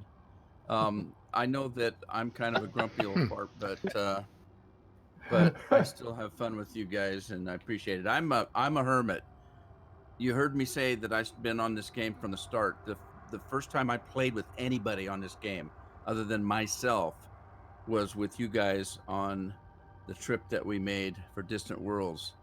And so you guys kind of sucked me in. I'm still not used to being around people, so sometimes I can be a little grumpy. I apologize for that.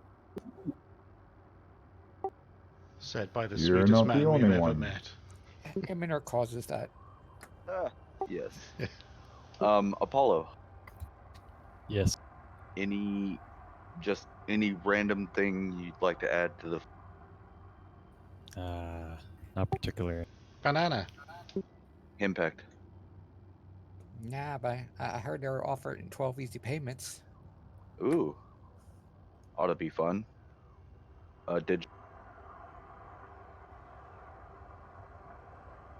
Guess digital's not back yet.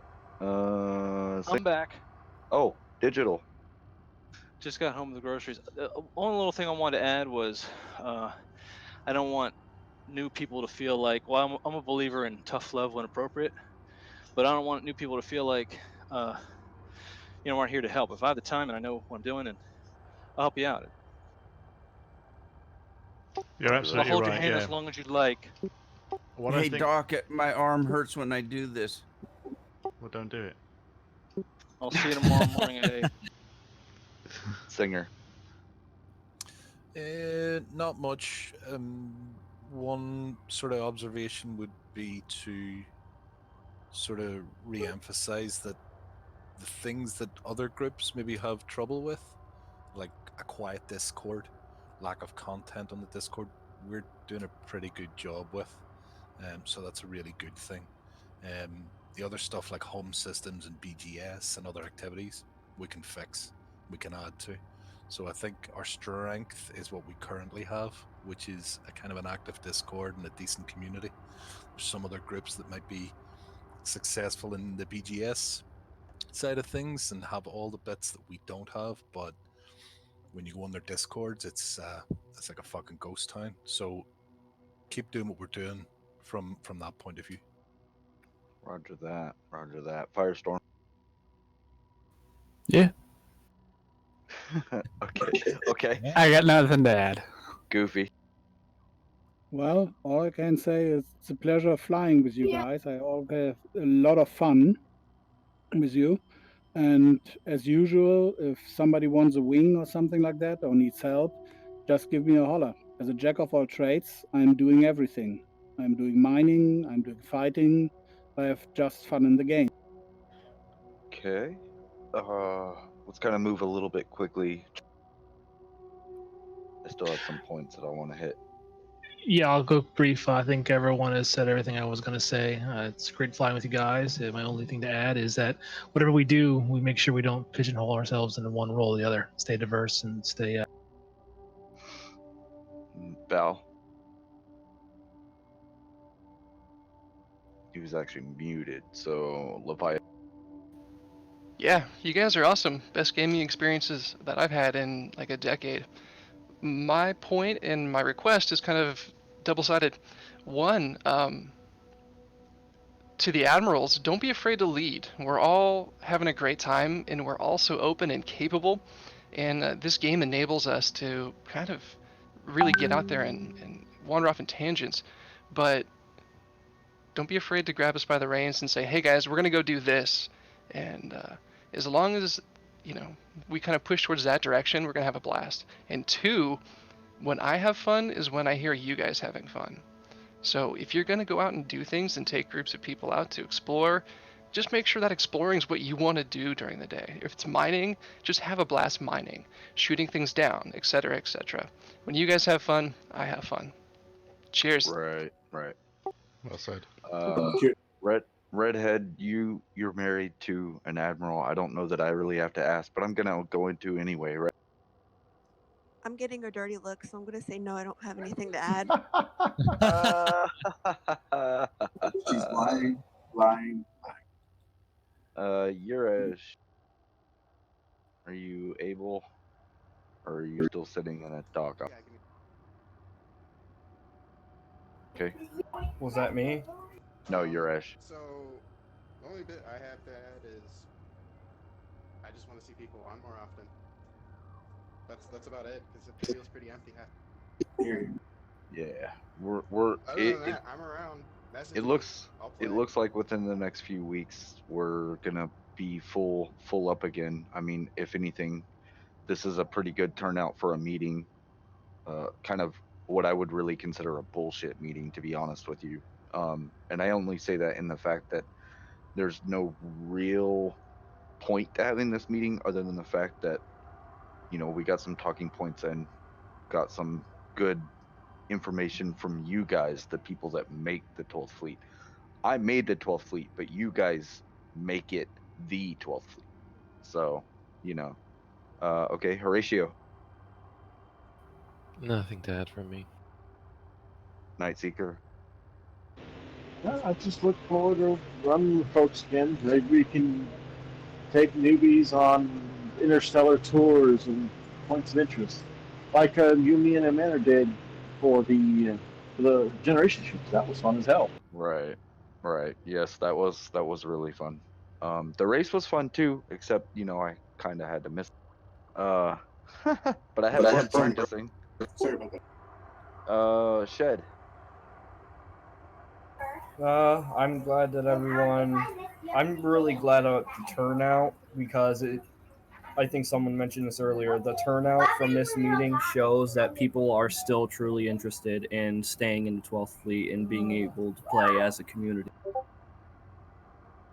Shed, let me ask Very you a right. question. How long have you been in the fleet? It's not giving me any info on you for some. I've been in a fleet for at least a year or two, but I've pretty heavily fallen out of it because of what we talked about earlier. Right. Roger. Okay. Yeah, But I'm willing to get back into it. Okay, hold on 1 second. Let me get to Tagalistic, go ahead. I'm too short to ask.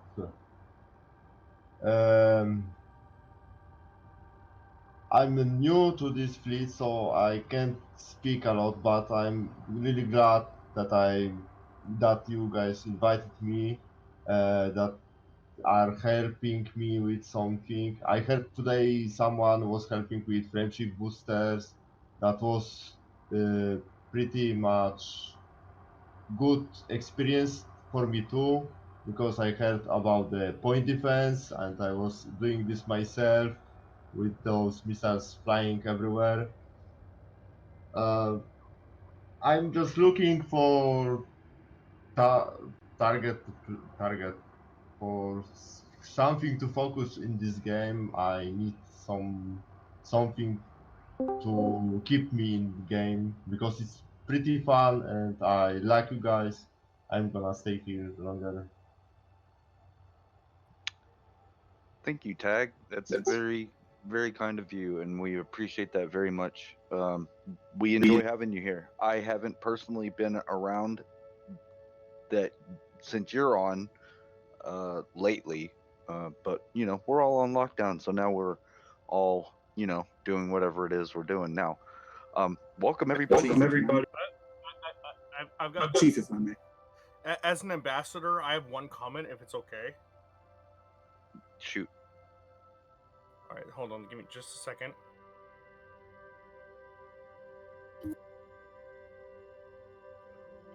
Everybody, welcome Clumsy Doctor to the channel for the first time in Hey, Clumsy Doctor.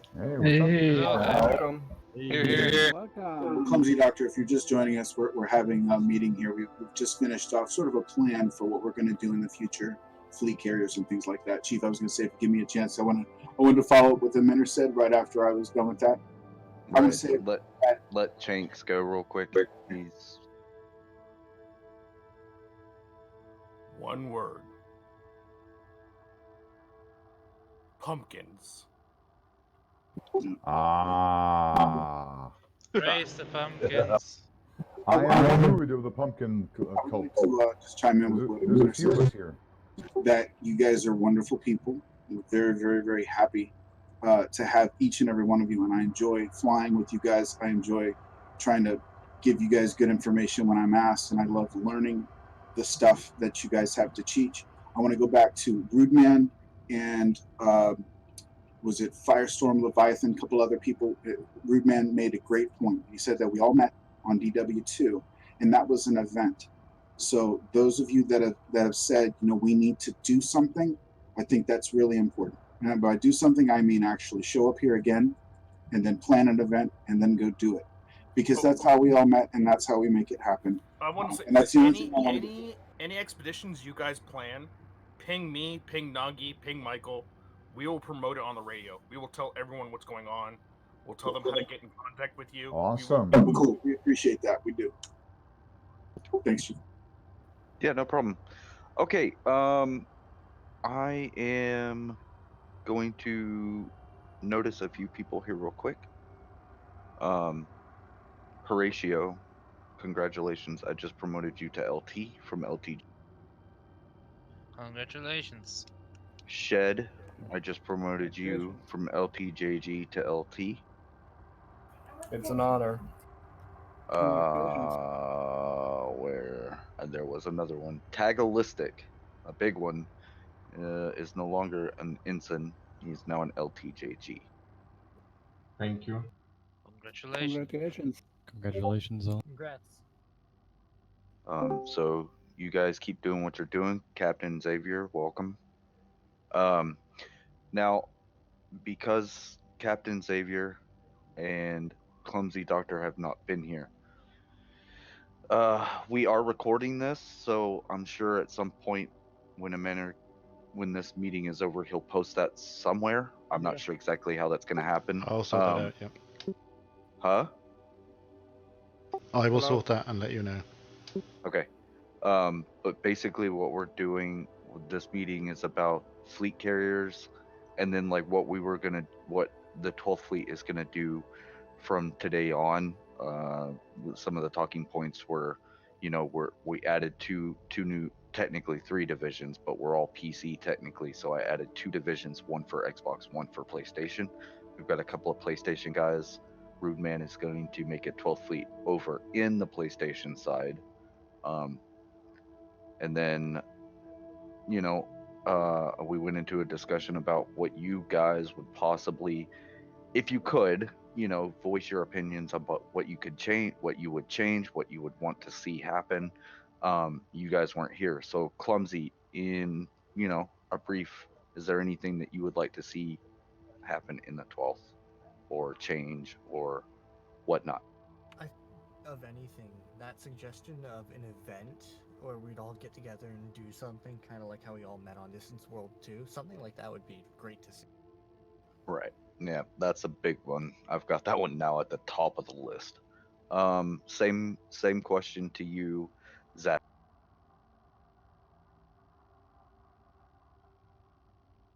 Captain Zabby. Oh. You cut off. Yeah, Oh. you cut off. Sorry. Same question to you, Zach. Just skip me for now. Okay. Well, that's pretty much all I've got for the meeting. So I've got a couple of, I've got what you guys have basically wanted. I moved everything around. More events. So it looks like we're going to be planning more events soon, because that one is underscored like 7 times now. So more events. And then, BGS stuff, I will get with Boxier on that, because he's the person I know in the fleet that knows the most about BGS. We will. Oh yes. Okay, I'll get to that point here in a second. Fleet calendars, shift leads, possibly. One of the other things I did want to talk about is you guys have just as much right or just as much ability to say where we, the 12th fleet, has a home system, right? So if you have a home system in mind, or you know of something that looks really, really good and has some of the points that, Goofy and Ragnar were stating, location, location, location. It's everything. Definitely. Can I just anywhere, offer a quick suggestion everywhere. that's on this one? Can we open up a new channel that is simply just feedback and suggestions, and then you can put anything in there, and then we can tick it off, and then we can put it into a pool. Yes, Good we can idea, do. yeah. can do that. Synaptic, you were also, I think you forgot something you said you were going to mention, but I think you forgot about it. You wanted to form alliances with other groups, such as those explorers of Nabunda, I think they're called. That's what We helped them out. I said. Okay, that was actually Valstrax. Yes. Now, here's the I'm thing also about that. suggesting the Ashling's Angels as well as a potential ally. We have you, do we not? Yeah, but I'm saying, like, if we ever get into trouble, or if the Ashling's Angels, we might help each other out, that kind of There's thing. a DPLM next to your name for a reason. That's right. You are the special envoy, my friend. Yeah, if I may you chime are in. the special envoy. So we do have an event coming up with this beta, and with the beta, there's going to be all these people that come out of the woodwork. So it's up to each one that's here now, with people that are coming back into the game. You can say, hey, you want to come join our group? We're really doing some cool things. We're real laid back. You'll like it, and get more people in here. Roger that. Yep, I agree totally. I have, hold on. I have to pause. Well, I don't have to pause. I'm going to give the floor to Zavi, because somebody was talking about, somebody was talking about advertising and websites and this, that, and the other. That falls into Captain Zav. That's his area. For those of you that don't know, Zavi is our logistics captain, and he is currently. Well, I'll let him explain it. Go ahead, Zav. I'm currently recovering from coronavirus, but basically, I'm working on the site at the moment, and the website will be as followed. It'll be a forum-based system with a mission board that I'm currently working on for fleet to organize community-based missions for the fleet, and people going to join and discuss basically community-based missions. So whether that be a mining expedition, an exploration expedition, people can set them up on the website. It'll be also a place outside of Discord, because this Discord really locks people in, where you can actually just post around builds, pictures, basically everything we do in this Discord, but outside the Discord. It gives freedom to advertise us a little bit easier, because we're able to link straight back to the forums rather than giving people access to the Discord, because we can vet people through the website, which we couldn't do through Discord. So yeah, it's a heavy work at the process. I'm currently working on Discord integration, as well as working with Frontier's API, so that we can link the forum accounts to your Frontier accounts, so people can only have one and be verified. Zavi, I was going to ask you a question more on that. Where the advertisement is concerned, you are also going to post, like wherever the advertisement is online, pictures of, say, 12th Fleet activities and or maybe even videos? That's what I would suggest to lure to get more people in. Yeah. So creating cinematic videos is going to be one thing I'm going to be looking towards doing. As far as advertising us far out, I'm putting around $500 to $600 into the advertising revenue for us to get us out there. It's money that I've got already in credit, so I'm just going to use it. Quick request, Abby. When you're looking for content, can you find a location to post what file types and size requirements you're looking for? Any size, any format. That's what she... Never mind. Thank you, sir.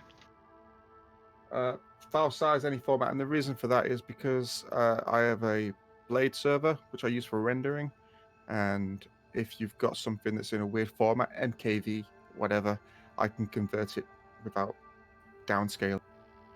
Did you say Blade server?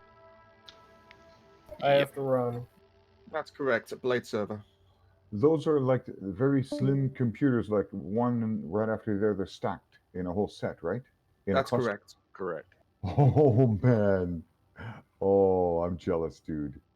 Actually, it's just a computer that only Wesley Snipes can use when he's in proper character. Yeah, all right. Yeah, each one is 52 cores at the moment. No. Get it right. It's only a server he can use when he's not paying his taxes. When he's not in jail. Ah, good one. Dare you to type on his keyboard. Right on. Well, I believe. Oh, Zavi, do you have more? I do have a second website which I keep publicizing because it's very important to me. I don't know when the next one will be, but I will just quickly say, if you remember when I was boasting around the Distant Worlds 2 website, which I own because one doesn't exist, weirdly enough. But yeah, I have a Distant Worlds 2 photo site which people could upload their photos to for Fleet. I'd like it full because I'm going to use that for the photos for the actual our website. On that, are you not able to pull them from the photos chat, video chat here? The problem is they are absolutely 100% downsized and compressed to fuck because Discord doesn't enjoy. Right, that's true. Yeah, link. Discord has to have small files. That sucks. Well, you know, I keep all my photographs more or less, so you can have the lot if you want. I upload as much as you want. There's a couple of terabytes of storage on the site, but it's distantworlds.xyz. Okay, we'll pick that up as a note later, and then we'll get that information, and then anybody that's got them, we shall have a push on that, okay? I require content. Oh, and lore. If anyone has any lore, that'd be interesting. Did someone say lore? Yeah, some of us like the whole roleplay side of this game too. This game has a Um, lot of roleplay. Yeah, so what was now- that? What about heraldry? What about vexillology, as in badges, logos, and flags? Glorious banners flapping in the breeze. That's what I'm talking about. Ragnar, haven't you got stories of you and your onion head that we could share on the site? Well, you got videos. You got videos of Distant Worlds, and we got that huge crater. Oh, it wasn't huge actually. It was a little football-shaped crater, but it was very handy. There you go. Include that. You and Enki. Yeah. Or as I like to call them, Cheek and Chong. Oh, by the Cheech and way, Chong, for the that's right. background song, no, for the background song, yeah, you could include Cheech and Chong, but I was thinking of another song by, well, a series of songs by, Dr. Hook and the Medicine Show. You know, I Was Stoned and I Missed It, and also Acapulco Goldie. That's a good one. That's funny as hell. If you're familiar with those songs, look them up. Acapulco Goldie and I Got Stoned and I Missed It The by one Dr. last- Hook and the I'll Medicine do one. Show. One last thing, because then I'll move on. The site will also be our maiden training site. A lot of people really want training in a lot of things like logistics and refueling and rescues and mining and exploration. So as a trainer, I think it's important that we get some training guides made, especially for mining, because I mean that's I what got we're a phone specialized call. I'll be right back. Yeah, we also need to do the new CGI, player can you group take a training guide. Yes. I was going to say, parallel to that training, also to train people, well, not necessarily train, but to show guidelines to people how to properly outfit ships so they don't make mistakes for certain specific roles, like combat, mining, exploration, etc., trade. You could have a Yeah. regular build. You could have two types of builds. A regular build, like a beginner's build, where you only need like the first 3 engineers. I got an awesome 70+ light year Anaconda for a noob, and it only requires the first 3 engineers. That's it. And you still get 70 light years. But the second build is a massive extreme build for like an end game type of thing, when you have all the engineers that you need to unlock for that particular build, that sort of thing. Like you Just can remember- compare. Just remember, when you're doing these guides, it should be do as I say, not as I do, because I have a lot of stupid ships. You guys remember a guy that was in Distant Worlds with us named V'ger? Vaguely, yes. V'ger Stargate. That guy, the whole time, and he's been in here, but he didn't stay. But that guy, the whole time we were in Distant Worlds, he was talking lore on a lot of it. He was very into the lore of this game. All the way Elite back, Dangerous. Okay. all the way back to when it started. I mean, the whole time I was flying with him, he was talking lore. I think I remember that. Yeah. We need to get a hold of him, see if he can give us some of his. That would be a good idea. I think it'd be cool if we actually simulate the COVID-19 virus in Elite Dangerous, quarantine people. Watch as the Hey, Galactic if you Economy guys need a crashes. lore writer, you know, Sajai wrote literally an intentionally silly write-up that I did about Synaptic's Folly, and it became a whole thing now, and made it a POI. That's right, Synaptic's Folly. I remember that. If we have enough lore, we could definitely turn 12th Fleet into a D&D game. Well, wait, Synaptic's Folly is Oh, man. actually now a POI in game. Yes, it's if you actually go to the So in both EDSM and in the game, if you actually physically go there, there's actually a special mention about the mountain climb after you leave the actual base camp site. So not only is there a Dynasty exploration base camp site, but there's also a POI talking about Synaptic that's written about in Sagi by myself as well.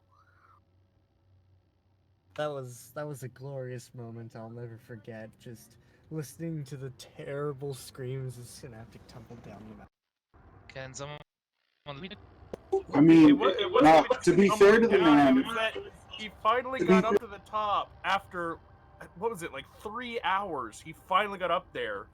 He gets down, recalls his ship, and his ship crashes into the mountain as he's sitting there. I remember that. Oh my god.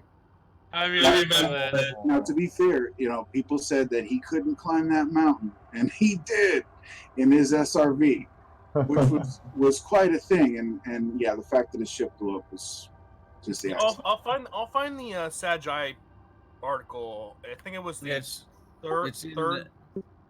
I've just linked it in voice chat links. Yeah, in manner just link.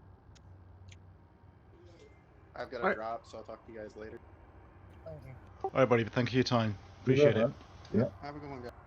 I haven't seen as many people in this Discord since, well, the first waypoint at DW2. Yeah. I will admit that was a fun write-up. I had a lot of fun doing just creative writing during Distant Worlds 2, and Sagi, they only took 2 of my pieces, but it was a lot of fun just doing that literally every other week, just writing up something, just like 2 pages of nonsense. I've got a question for the website, and it's opinionated. How are people towards the profiles matching your profiles in game? So pulling your pictures from your profile in game, pulling them and using them as your profile pictures, and Yep, you can that's only absolutely change right, them. yep. If you can only change them if you change them in game themselves. So people can't just use weird photos of hentai and whatnot. Sorry. Well, mine is actually a picture of me, and that's what I use for everything. So We're lucky enough, I think, to have a little bit more of a mature group here, so it hasn't been a problem. And then I'd rather not be restrictive and then deal with the problem when it comes. But yeah, the profile should allow you to write a bit of information. This is just about for the who you profiles on are the and how website you're on about, yes? Yeah, it's going to be an introduction to each person. So if you need to get in touch with someone, you go, "Oh, I want to get in touch with him because he doesn't take any bullshit." Ragnar.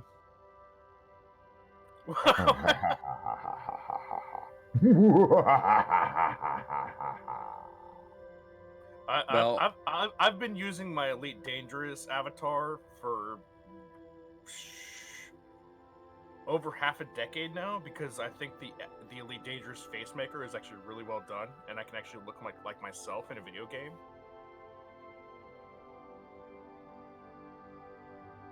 Maybe that's just me. I don't know. I think I'm too lazy to get that in depth with the face maker, but I do agree it is pretty good. It's not bad. It needs a little bit more color for the hairstyles, though. My hair isn't copper like it is in my avatar. It's a little bit more brownish. I have to go out in the bright sunlight, and then you see the copper in my hair. Have you shaved your beard in game yet? So I shaved it once. I have Still some. shaved. I can say that my avatar looks nothing like me because I actually look like a girl. I did notice that Elite Dangerous has trouble making characters look like females.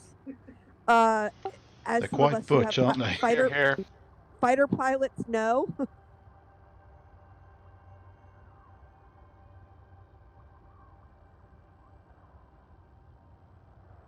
Okay, Redhead, what is your avatar anyway? It looks like something chrome on top. Oh, are you talking about my in the Discord avatar? That's my dog with a wig on. Okay. Okay. Oh, that's what that. I thought that was like a Cthulhu mini or something. No, I was so gonna say it looked like so some kind of monster. it was Yeah. the funniest thing. It I is. I dressed up like a unicorn one year for Halloween, and I dropped my wig on the bed, and it landed on my dog, just like that. I don't intentionally dress my dogs up with wigs, but it was the funniest thing. I had to pull my phone out and take a picture. Okay, in that case, I don't blame you. I would do that too. Oh man, you just grab it, snap it, because you're not going to catch it again. Snap it quick. On Synaptic's behalf, I'm going to go ahead and end the official meeting. But thank you guys all. Our next official activity as a fleet is going to be to experiment with fleet carriers and see what's possible. So I'll be here, Beta Day, and anyone else, especially those of you that were on that list, hope you see you there. But even if you're not on that list, come join because we need people. So thank you. I'm going to dip out for a bit. Yeah, From no me as problem, well, man. thank you guys. Really appreciate you. I appreciate your daily playing. I appreciate your time. I appreciate your humor. I appreciate you guys. Full stop. Cheers. Cheers. Yeah. Just want to say to you Hey, guys, for real estate, location. Do your research before you choose a home system. Please do your research. We Take got your it. time. Yes. I want to reinforce Ragnar. Ragnar is just reinforcing what I said, and I'm reinforcing him again. Don't put it in a place where there are going to be two factions fighting against each other. Don't put it in a place where Oh, there's going to be God. a lot of PvP. Find a place that's kind of in a stable or at least on the edge of. I would personally suggest Alliance or Independent space, like Liang Rui or Alliance space. That's just my suggestion, but take it however you will. On But- that note, we should come yeah. up with a running list of desirable features: black market, interstellar factors, material trader, proximity to the ability to grab parts and materials. Is Shona. there a conflict zone? Is there a mining ring, et cetera, et cetera? That sounds like Chona system, just like I I was mean- reiterating. You need a good system, and Chona is an example of that. I mean, if So- you're not putting in the Witch Head Nebula, you're just pussying out. Yeah. Gotta Take go it ballsy. back, you guys. No, you're just asking for trouble. Come on. You know, get real buddy with Ida if that ever happened. That's all I would say. Oh, you're gonna need it. I'm going to be putting out a call here. I'm going to be setting up I'm setting my home station in Colonia. It's not particular Colonia itself, but a star around Colonia. So I'll be establishing a small group of people which will be permanently out there for the foreseeable How about future. my system? Hey, Zavi, I got a system that's 100 light years outside of Colonia. It's got 5 freaking terraformables, and it's got 2 metallic rings. I'll send it to you. Hang on. I'll TM it. Double panite? Double metallic rings, pristine. Hang on, I'll put it in smooth, or I'll put it in text. Hang on a second. All right. Well, guys, it has been a pleasure. I know I'm just an ambassador from the radio. I hope that anything I said might have helped in some way. I'm not trying to sway anybody, but I'm hoping I helped. But I am gonna go, and I want to thank you for letting me listen in. And because I do really like you guys in 12th Fleet, and like I said, if there's anything that I can do on the radio to help, let me know. If you guys are doing an event, if you guys are doing an expedition, we will promote it.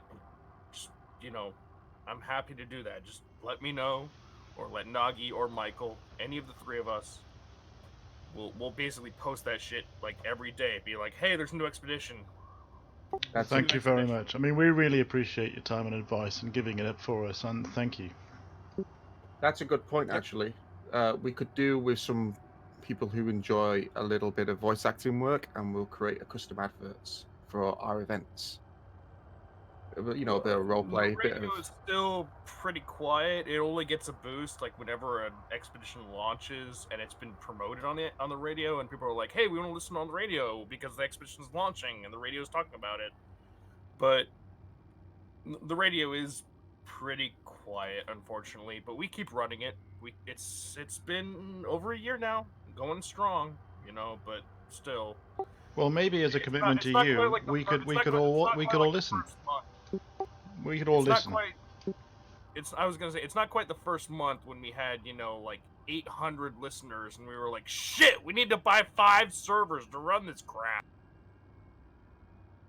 That was totally unexpected. Well, if you're thing quite is- welcome to pop a link in somewhere so that people can go and listen to it, because I'm sure we'd like to catch your show. Everybody that's spoken to you here this I evening. will say that the new radio, there's not as many DJs, but the auto DJ is actually running a lot better music. No offense. By the way, Michael's not here. Don't tell him I said that, because he will get me fired and he will can my ass in an instant when he hears that. Don't tell him I said that. But the auto DJ is playing better music now. Diplomat. Oh, Chink, man. I have a suggestion. One of the things that I actually missed is Galnet. I used to like to throw it on in the background as I schmucked around the bubble, especially when I was leaving to go on little short Johnson voyages. You know, that content's clearly missing now. Maybe you guys can come up with a little bit more lore or background information and toss that about the channel. Just as a suggestion, it might draw you some extra listeners. It would give me something to jam out to. That's actually, it's funny you should mention that. Acrolot, like myself, because I burned out. And then Acroli left, and then I burned out, and then Michael was like, I'm not going to DJ anymore either. It's kind of slowly coming back to get Acroli's back in it, and he's actually reading off new ads for new expeditions and new in-game promos and stuff. I'm working more on adding to the library and arranging song playlists and things. Michael's doing a lot more with we're kind of getting back into it. It just like the top 5 people, all of us, like, we busted our asses for 6 months over Distant Worlds 2, and then we kept trying to push it and run it and everything, and we just all had fucking mental breakdowns. Pardon my language. I'm sorry. I apologize.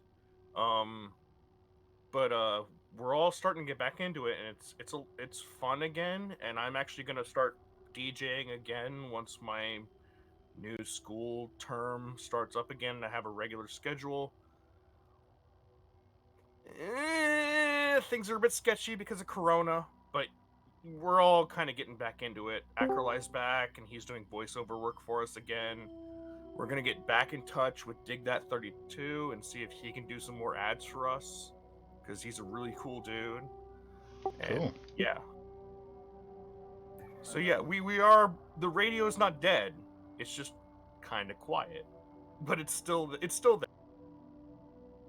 Excellent. I look forward to it coming back. I'm sure it will, obviously, with fleet carriers and it bringing in its influx of players again, both old and new. Yeah, it'd be interesting to go on. It'd be interesting to do like live from the Fleet Carrier 12 fleet. Do live shows in the Fleet Carrier. That would be cool. Who said they were going to go to Colonia and put a fleet carrier out there? I probably will. Okay, I'll put it in voice chat links. I actually, if we're kind of having open chat here, my suggestions for fleet carrier positions, like I said, what is it, 500 or 600, 800 light years east, out around the Guardian, the big Guardian site. Yeah, well, not just the Guardian sites, but like have a carrier at one of the where they have the giant thing floating in space. I forget what those things are called. Oh, Generation ship. Not generation ship, but the Guardian version, where you have to like shoot the 3 different targets on each side and then go in. The beacons.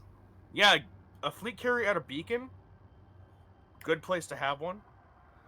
On the other side, have a fleet carrier out at Bubble Nebula might be too far, but SR-171, NG, what's it called? NG-7982 Nebula.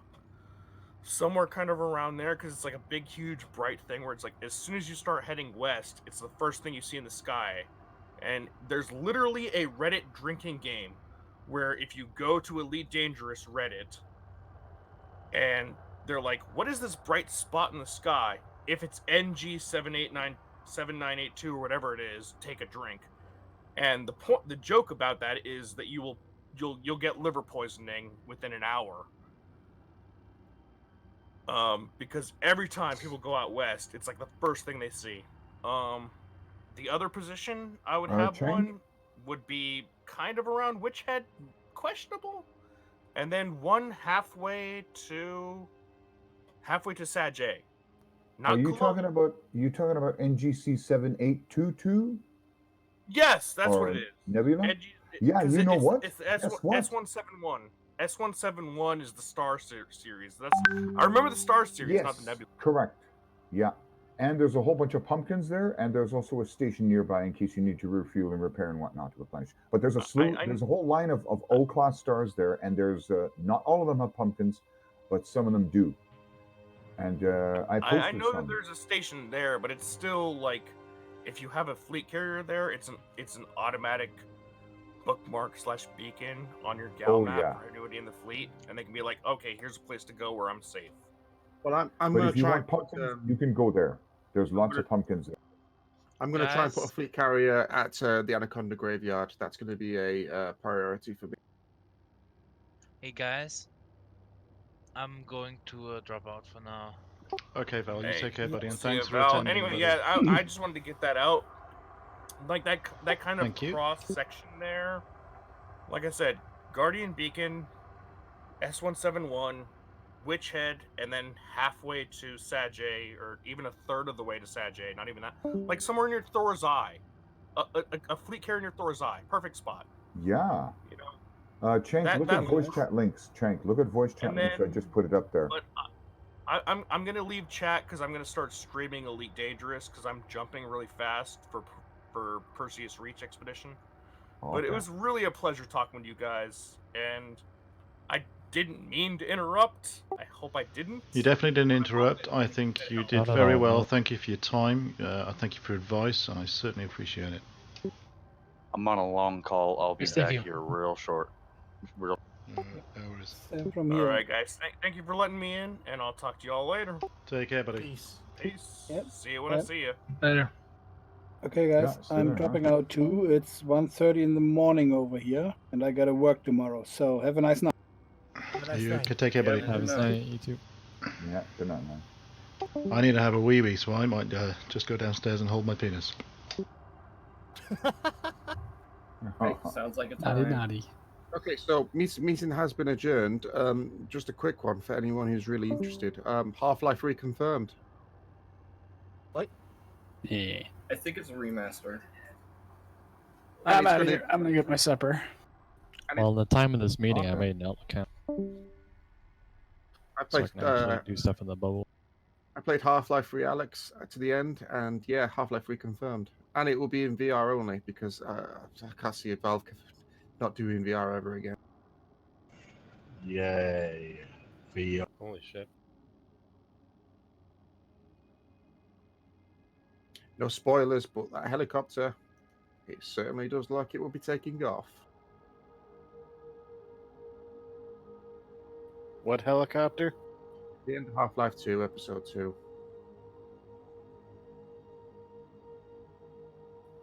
Yeah, for those who may be interested in pumpkins, I put a picture up in voice chat links.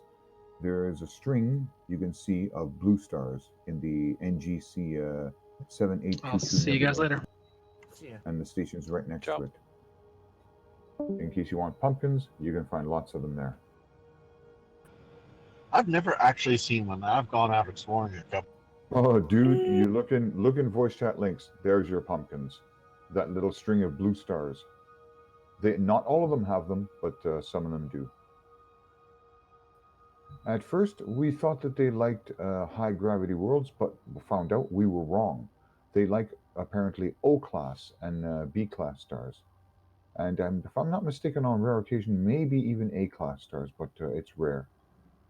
Mostly O and B. What are you guys going to name your fleet carriers out of interest? That's a good question.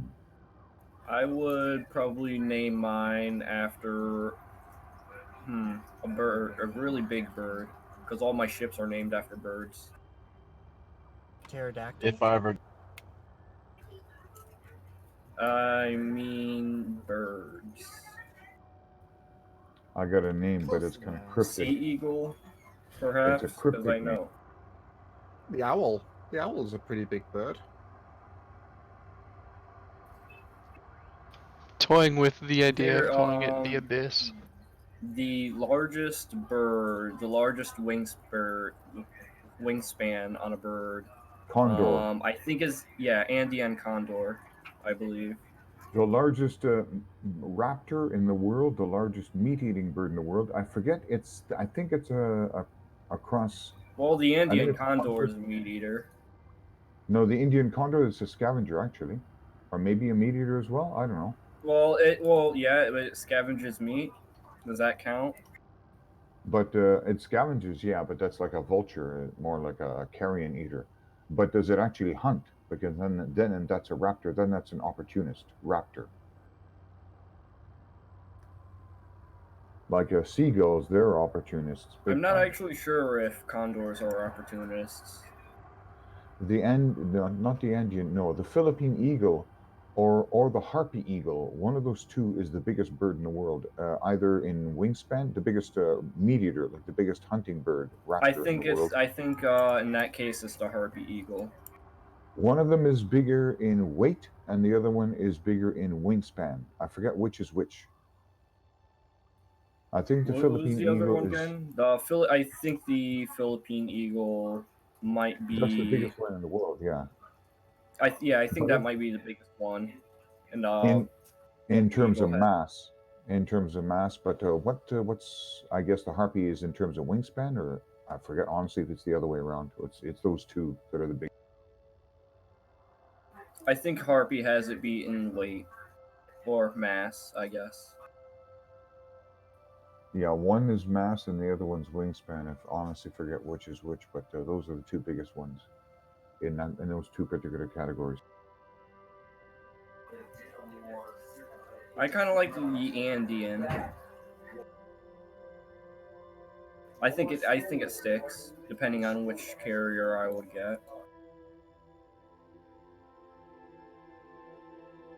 I'm thinking of an old cryptic name. It's got to be an old Norse name. I'm gonna search for that right. Probably something weeb referencing. Synaptic, what are you gonna name your ship, your fleet carrier? Damn, that's an idea. Synaptic's out on the phone. Amanda, what are you gonna name yours? He's taking. I'm gonna call it expensive. I'm still saying you keep that running total. Ooh, It's not I bad. got Shout it. that. I'm gonna call mine the mistake.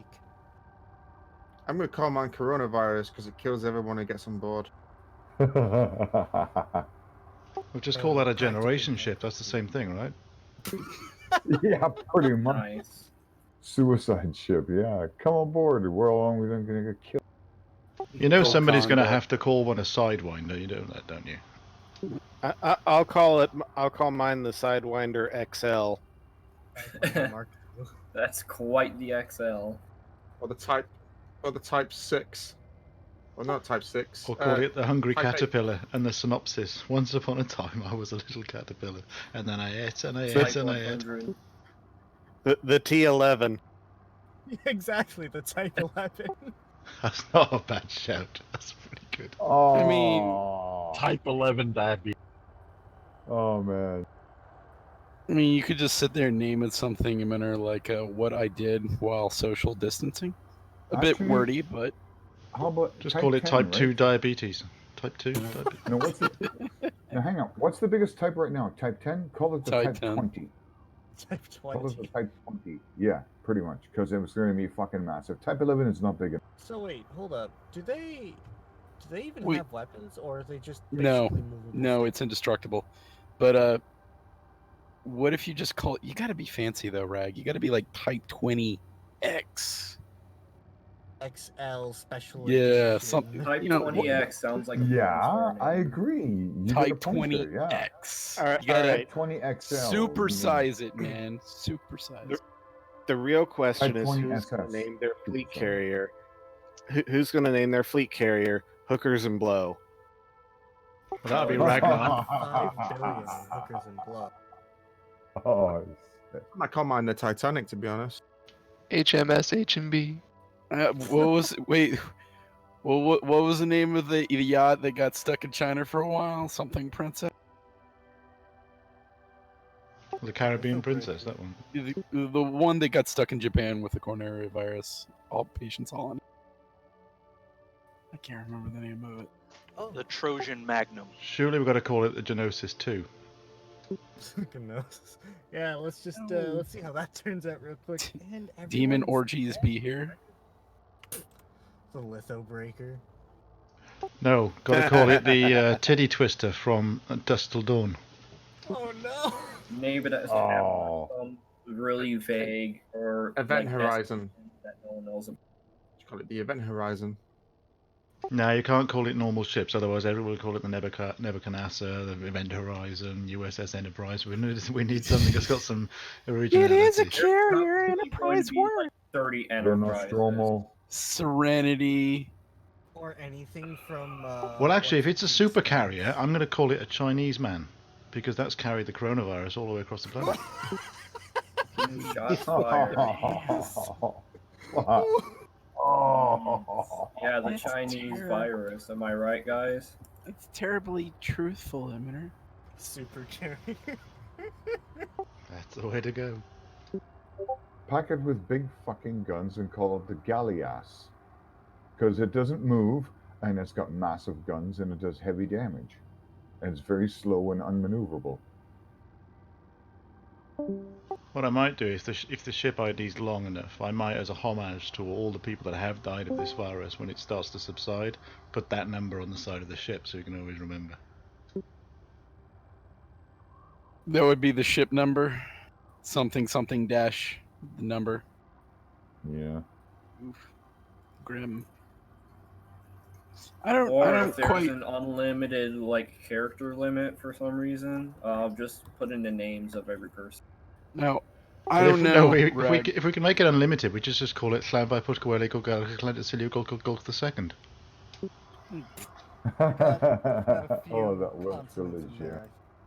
But Bragg, you don't want to be on my ship if you're going to say the thing's barely unmovable, because I will try to prove that wrong. Or I will just be like, all hands brace Ramming for turbulence. You just have the words coronavirus K/D and then the number next to it. Well, they've already come up with numbers. COVID-19. You could just put that as your ID. No, I was going to say kills 150,000, deaths 1. So coronavirus killed so many people, but only died 1. Oh. Better than my KD, that's for sure. Coronavirus, bigger killer than the Nazis. I don't know. Its KD is pretty shit. And it's taken out all the old players. To I be mean, fair, it's that's- Getting some pretty bad server lag too. Maybe it's got a good bit of assists, but Do a ship name based on Gangs of New York. Call it Gangs of La. Or... Yeah, the USS Blood. Gangs of LHS 3447. Yeah. I think I'll call mine Wolf 359. Oh boy. That's then you're going to park it in the actual Wolf 359. Why not? It's there. Why don't you call it Picard 2.0, the upgrade? Or is that too much of a spoiler, or has nobody seen it? It's more like a downgrade. I mean, that was some seriously repurposed hardware. I've been meaning to watch that actually. I I've mean, only gotten Iminer, the best comment was that it was representative of the show itself, making a cheap facsimile that isn't the same. Oh, very true. Yeah. So, if any of you guys make it to the end of that season, you'll know what we're talking about. Just don't. Unless you want to watch the Red Letter Media reviews, those are hilarious. The only fun bit for me in the entire thing was when Riker turned up. That was it. I don't know. You didn't like the eye patch acting? Oh, it was incredible. I clapped when I saw fucking show. There is nothing Federation about that show at all. Nope. It's like they've taken my entire childhood, pissed over it with other people's agendas, and just went, here you go, fuck off. I mean, it's kind of like you think they're done, right? You think they've already destroyed everything. But Hollywood is like the fucking Grinch that stole Christmas. They're even pulling the nails out of the goddamn wall. They ain't leaving anything for you, or nothing. But, I mean, it may not be your thing, but I have seen one thing, like a remake, continuation, etc., that was actually really fucking good. The Legend of the Dark Crystal. Yeah. It was amazing. Yes. It was fucking amazing. And the fact that Simon Pegg was the Chancellor was hilarious. Because that was done by the Australian group, wasn't it? The, what are they called? The guys. I've forgotten their name now. Oh, Adam Savage did a load of pieces on them. What are they called? Yeah. FX House in Australia. Damn it. Oh, I don't know. But I mean, they're, it's using like the Jim Henson group. The puppet, animations and animatronics were spectacular. The story was pretty good, it wasn't supposed to be phenomenal-esque, but it was enjoyable. And the acting for especially the Skeksis was really, really good. Particularly Mark Hamill and Simon Pegg being Skektek and the Chancellor. Yeah, it's pretty good. I would definitely recommend it to anyone who liked the original Dark Crystal. So on that note, this last summer down at Comic-Con, I ran into an artist. He has another publication not related directly to it, but he produced this series of comics that the most recent artists used to render the animated series. Well, the story is pretty much about him getting access to all the old Jim Henson models. And when he turned over his renders to the new group that was going to produce the new content, they're like, oh, wow, that looks amazing. You already aged them. You didn't even sketch skin on them. And he's like, wait a minute, what are you talking about? Skin? They had skin? I guess a lot of the rubber and some of the old plastics had fallen apart over time. So when he was given access to the models to run his sketches and renders, it just wasn't there. Oh, weird, creepy. Oof. That is strange. I think I'm gonna call my ship Happens. Well, if you're calling it that, I'm going to call mine Boaty McBoatface. Don't forget Shippy McShipface. Type 11. What about Type Fleety but Fluckface?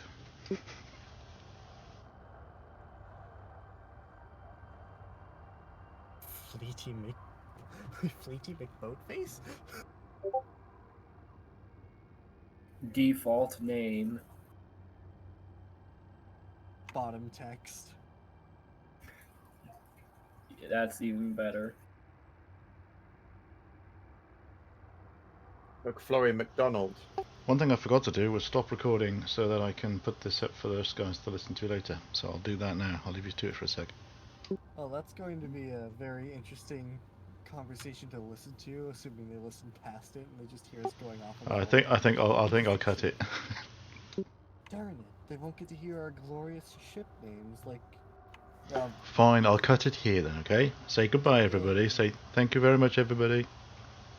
Thank you very much, everybody. I hate you. I love you. Love you. Thank you. You lost I like the game. birds. You lost the game. Did you know you're playing the game? You just lost it. Bye. Fuck!